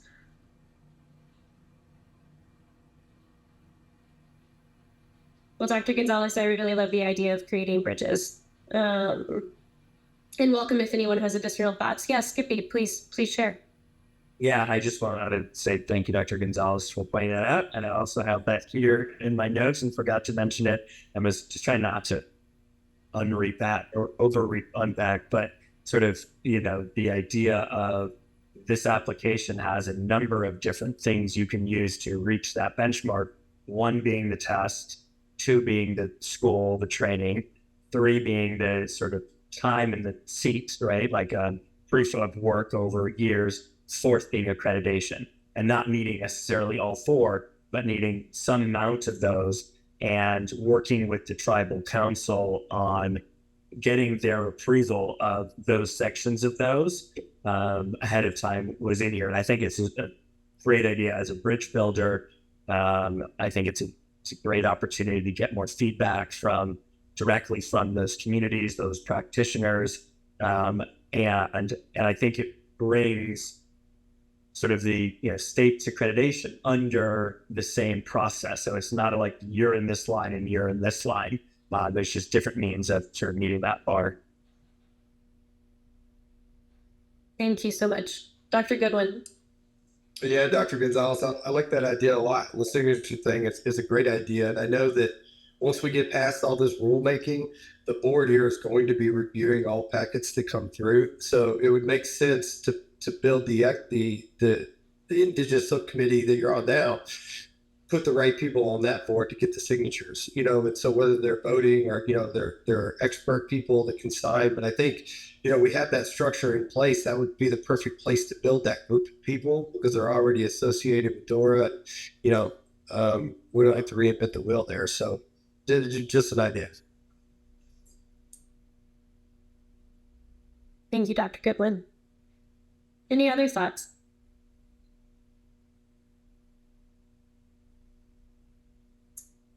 Seeing none, I want to thank this subcommittee so much for the updates. Really, really lovely to hear from you all. And we are going to move on to the Products Research and Data Subcommittee. Since the subcommittee chair, Dr. Connor, is not with us today, I'm going to pass it to Mr. Sam Barami to give an update on that subcommittee's work. Sam? Hey, thank you. So Dr. Connor drafted these recommendations that the subcommittee really dove into. It was a really strong conversation. I think this version is, we'll have another amended version in the coming weeks once we get another copy from Dr. Connor and he consolidates a lot of the discussion items. I think some of the key things from this were around testing standards and what the requirements are going to be regarding the psilocin and psilocybin levels on packaging. I think the outstanding items really from this subcommittee come down to what the shelf life expectancy and stability of psilocin and psilocybin look like in different settings. It really kind of dove into desiccants packets, oxidation of mushrooms that are cultivated, and I think what this subcommittee is kind of focusing on for the next discussion is definitely around the dosage level, getting into data sets as well, but trying to understand what the lengths of time for various types of products look like. When do they need to be retested? What that might look like for extracted products or edibles, right? There's some studies out there regarding longevity and stability, but I think the focus is, prior to the next meeting, is pulling those stability and longevity studies, bringing in some experts who've done some research in that area. I think, there's discussions around species testing, right? We said psilocybin cubensis and any strains of that species for the first year, specifically because of confirmation testing is a key component in cost. I think that might be associated with testing requirements. So we're saying that the subcommittee is saying psilocybin cubensis and any strains, and the board evaluates other species that of fungi that fruit psilocybin, and consider those on a yearly basis for rulemaking or recommendations. We kind of dove into the storage. Again, I think it was a really strong conversation. And the size of the cultivators was a really interesting conversation because it was settled, but I think it's still could be discussed at the next meeting. On NGAP was in this considered. I think we struck line 2, which says NGAP should be required for large commercial growers. NGAP is an ag production best practice guideline for commercial mushroom cultivation by the Department of Agriculture, but trying to decide what would be a small cultivator and a large scale cultivator is kind of difficult, knowing how much product can be produced in a small space. So I don't know if those are requirements on identifying specifically what is a large scale, what is a small scale operation. And I think they were trying to decide that based off of square footage for the licensed cultivator in that space and what that might look like. There was estimates tossed out around like 2,000 square feet, 1,500 square feet. I think that might look different if a cultivator is producing extracts. They're saying that extract production for edibles, they struck the chocolates language, but saying extract / edible products should adhere to safety standards in Colorado. So that might take into consideration a cultivator or a licensee might have to take that into consideration regarding the square footage of a facility. But I think the key focus really is kind of understanding what stability looks like for psilocin and psilocybin when we're talking about whole dried and homogenized versus extracts, and how they should be properly stored. So I think that's a summary I can give. It was a really long conversation, and my notes also indicate regarding testing. There've been cost discussions regarding testing, and Davis Grant from DOR was extremely helpful in indicating expansion of testing in cannabis doesn't mean double the cost. So when they were talking about heavy metals, toxins, mycotoxins, as Dr. Ken Kastenbrock, who's a mycologist, pointed out, should be something that should be required. E. coli and microbial contamination should be tested for. So I think we have further discussions, but it was a strong conversation, and there's going to be some edits. Let me see if I can pull up some of the additions. So having testing dates on labels and packaging was discussed, and I think that's kind of what everyone agreed that should be on all products that are being sold. Should have the testing and dates, as well as psilocin and psilocybin. They were discussing the equation on conversion and trying to work backwards. So I think we'll have a place on what a max dose should be on the label, as well as what could be the minimum dose based off of degradation. Alkaloids should not be required for testing, so that it's norpacetylcysteine. Let's see, total psilocybin content and potential maximum, because psilocin is unstable. And we kind of got into a discussion around the nuance of considering a flush in a batch.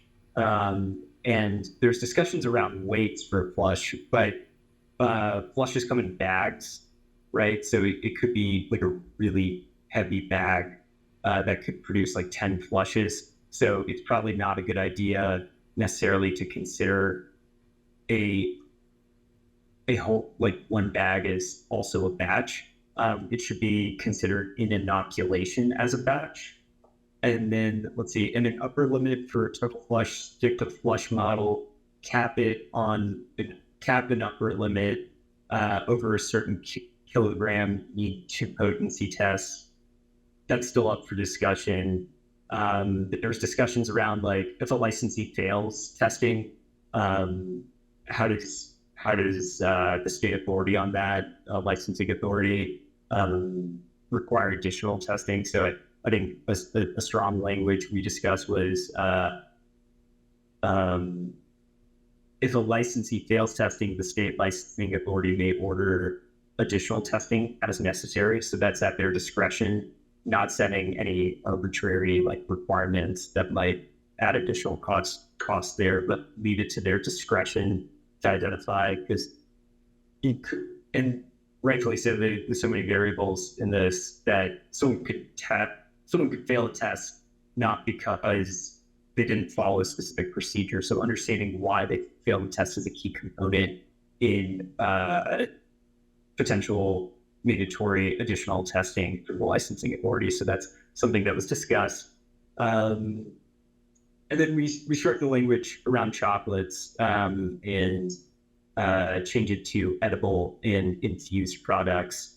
Dr. Kassenbrock rightfully pointed out that the federal government might be extremely concerned with chocolates specifically being stated there, because they can point out and say, you're trying to give this to kids, you have candy in here, right? So keeping it concise to edible and infused products when we're talking about extractions. So I can probably come up with different things, but I think that's a good summary for products. Sounds good. That sounds like a fun conversation. Does any board members have any questions, comments, or considerations for Mr. Barami? Yes, please, Dr. Goodwin. Is this subcommittee talking about how long the facilitator would have to provide facilitation for, each product, depending on dosage or the type? Sorry, I was on mute. No, I think they're going to get into dosage levels regarding products that a licensee makes, but I think that's a discussion in the safety and ethics subcommittee. Once we have those dosages and understanding, micro versus macro dose, what the hours could vary, right? I think Dr. Edom, I saw your hand go up. I think you might be able to better answer that question, but I think getting to understand the dosage levels in the products will best assist that subcommittee in making that assessment for recommendations. Yeah, I don't have anything to add except a request of maybe we can add that to the agenda for the emergency safety. Yeah, absolutely. Once products and research has that discussion, I hope to attend that meeting, but I think it's so important and may even have implications for licensure, it sounds like, too. So yeah, I think that's actually a really good point. EMS or emergency response will be before, so I think we can work to potentially bring in some experts on the dosage or any literature to review and consider in this space, and I think we can tap into the non-voting participants as well as stakeholders who've reached out about this specific area. So we'll put that on for emergency response before products. Thank you. Yep. Great. Thank you so much, Dr. Goodwin. Yeah, specifically, what I'd be looking for is the minimum safe amount of time that someone has to be facilitated. Because I don't know if they need to be there the entire time until they're completely sober again, or if it's just through a certain period. And, I sit on that emergency response, and none of us on there have that expertise. And I look, there's my colleges and stuff, who probably can give us a better idea so that we can kind of start building that in of how exactly long does someone have to sit in that room with somebody, depending on what the doses are. So that's what we'll be looking for. Yeah, I think that's a good point. I think it might be a good idea to bring in a mix, right?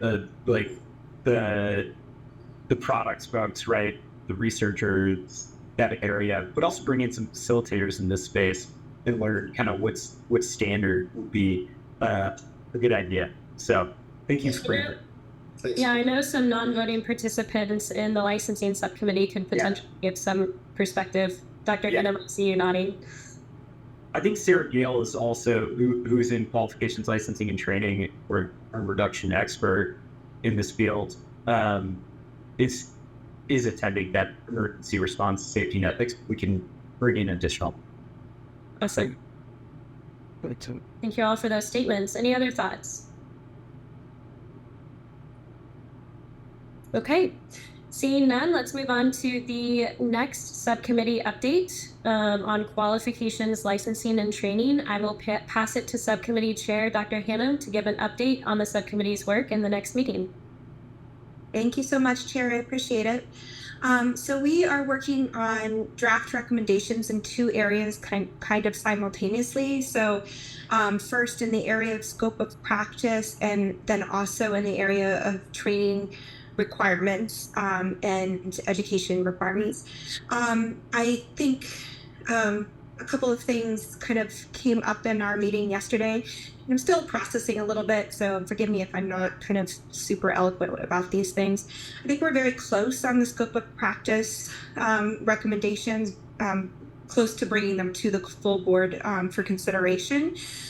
We had a really lovely presentation yesterday from Dr. Ben Malcolm, who is a clinical psychopharmacologist, who did a very nice job discussing risks of different medical, psychiatric, and medication factors that we might need to weigh in terms of, especially the part of this document that centers on how to screen people appropriately, and also how to which type of facilitator a person might need to see.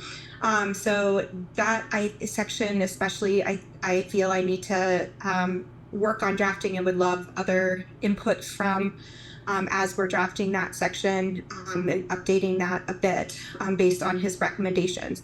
That was a very helpful presentation, and I think the slides hopefully are available in our folder if anyone's who was in attendance yesterday up for looking at those slides.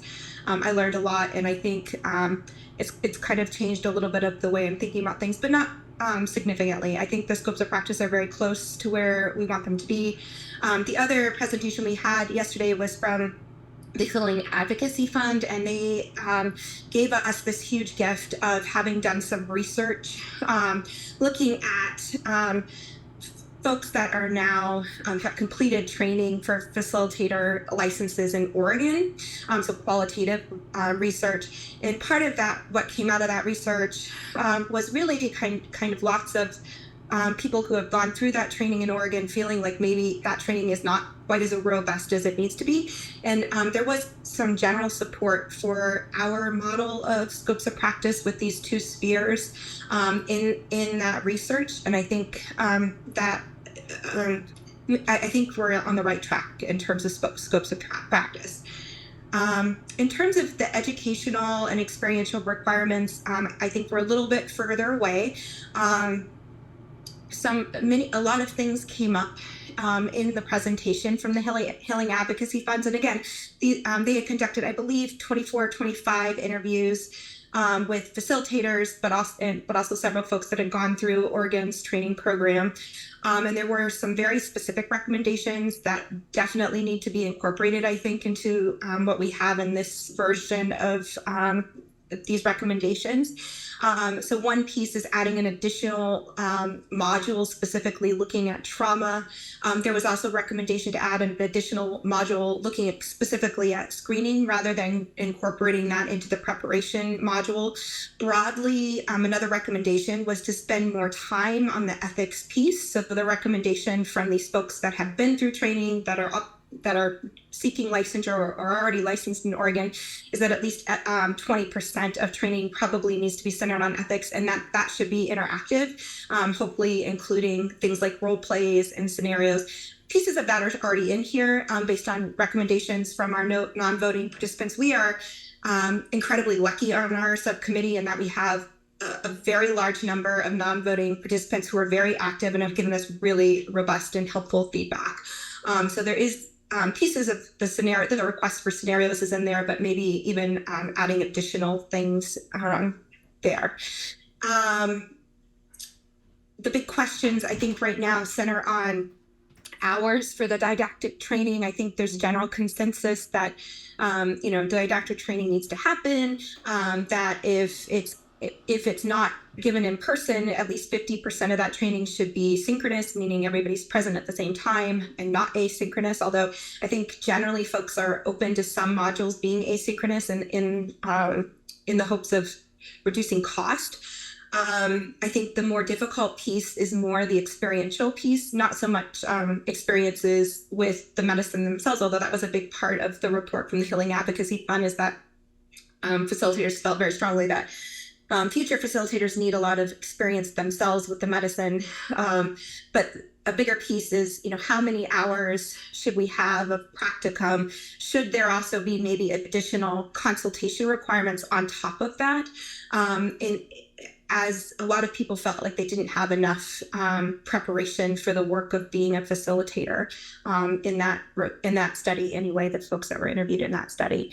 So we talked quite a bit about that. And I think one of the things where we're really kind of hitting a bit of a wall and we need to really figure out is the accelerated training piece, because the question, if we require consultation and practicum at high levels, is who is it that are going to be these consultants and practicum supervisors, and how do we get those folks licensed if we don't actually have a licensed program yet? So trying to figure out how we can move those folks through. And I think part of that onus is going to be actually on Doris and Sam and Lori to be talking through what is going to be options. Something that came up in the meeting that I think is important to kind of recognize is that in Oregon, there is a test that the state administers for facilitator license, and we are not able to implement that right now, as that would require a change in the Colorado legislation. So it's more a question of applications for accelerated licensure and what are the responsibilities there. So we talked about different options, allowing training or giving that responsibility to training programs, and we got some feedback that probably would not work, as that would be giving away the state's authority in a way that might not be very helpful. But other ideas about trying to look at other experiences people have had and other application programs. So it looks like we are going to be kind of focusing there. So in terms of hours, Healing Advocacy Fund and also several of our non-voting participants kind of indicated they thought more didactic hours might be better. So kind of leaning more towards like 160 hours, which is a little bit different than what we talked about the last meeting for these different modules, and then increasing that practicum, or if not increasing that practicum experience, maybe requiring a period of consultation under supervision. And maybe that's with peers, but we did get some feedback that if we did a peer group kind of model for consultation, that there should be a licensed facilitator consultant involved in those groups. So with that, I'd be open to having anyone from the subcommittee add additional things or any questions or concerns.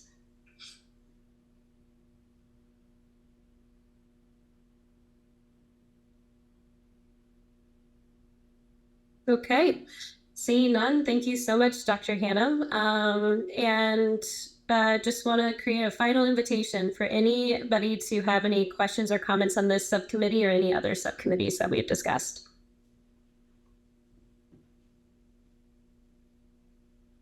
Okay, seeing none, we are going to go ahead and move on to our next agenda item. I'm just getting back to my notes here. Just bear with me real quick.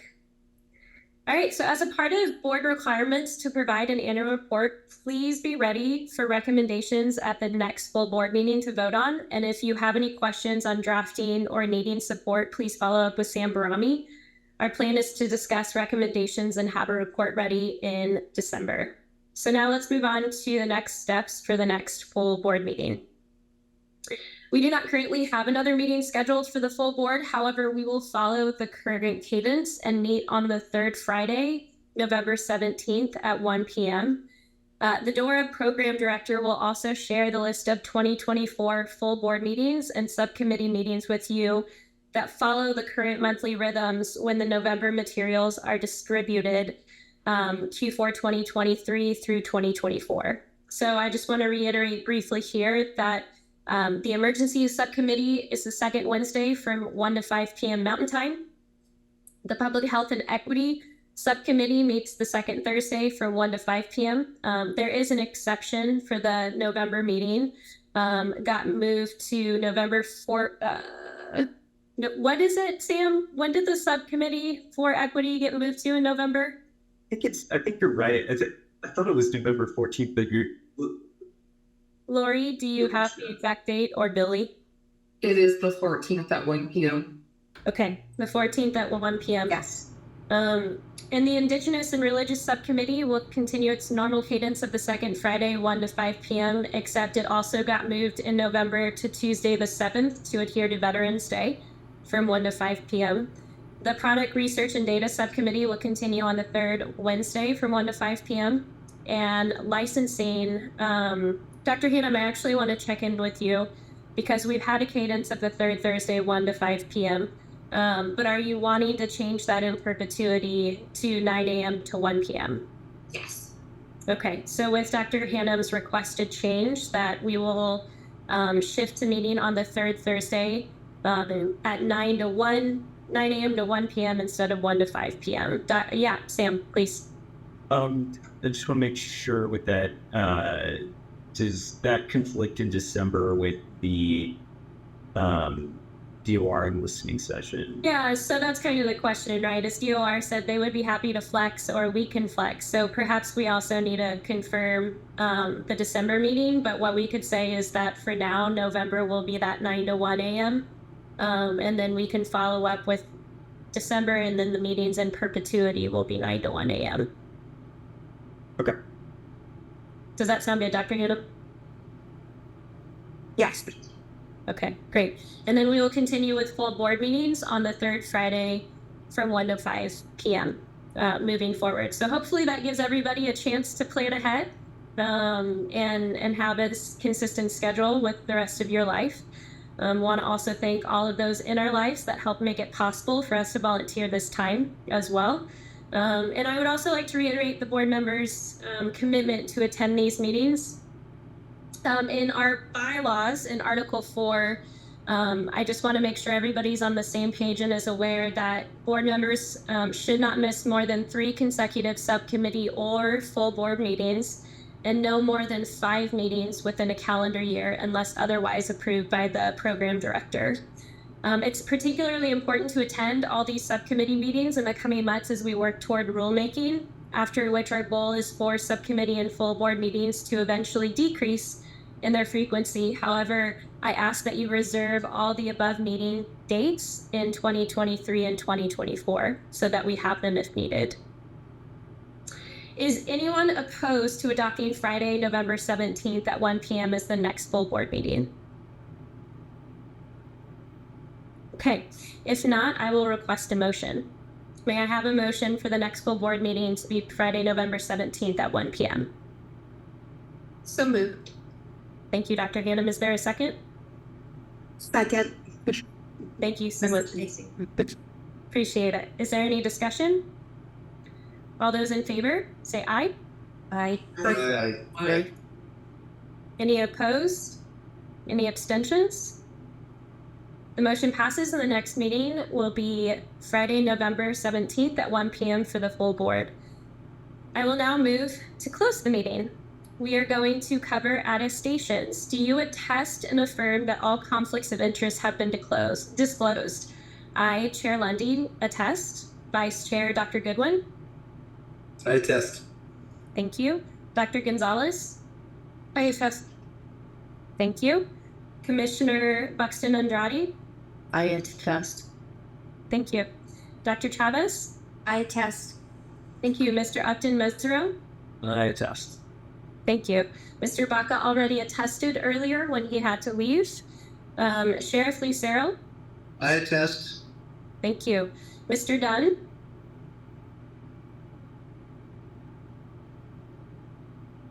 Did Will have to jump off early, or is he here? I don't see him on here. Okay. Dr. Connor is absent. Dr. Pincola Estes is absent. Dr. Hannum? I attest. Thank you. Dr. Sue Sicily?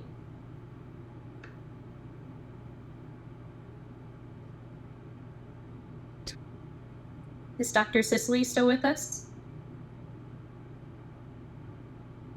I see that she's on.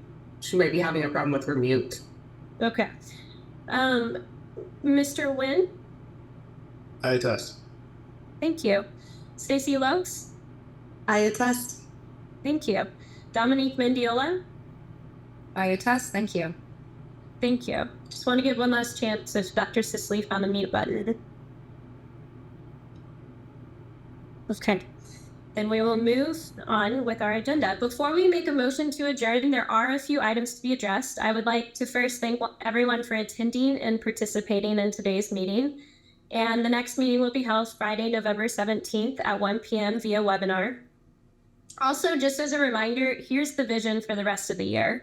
In November, subcommittees need to come prepared to make their recommendations at the full board meeting. We will vote on subcommittee recommendations, and then in December at the full board meeting, we will have time for any final decisions or loose ends. If you're unable to attend the next full board meeting, please inform the program director, Lori, as soon as possible to ensure quorum. And in light of Dr. Esses not being here to provide any closing words, I just want to say thank you all for your time. I hope that you have a safe and wonderful weekend. And may I have a motion to adjourn this meeting? Make a motion to adjourn. Thank you, Skippy. Is there a second? Sheriff Lucero will second. Thank you, Sheriff Lucero. Any discussion? All those in favor say aye. Aye. Aye. Aye. Any opposed? Any abstentions? The motion passes, and this meeting of the Colorado Natural Medicine Advisory Board has adjourned. Thank you, everyone, so much for attending this meeting today. Thank you. You know some people. Bye for now.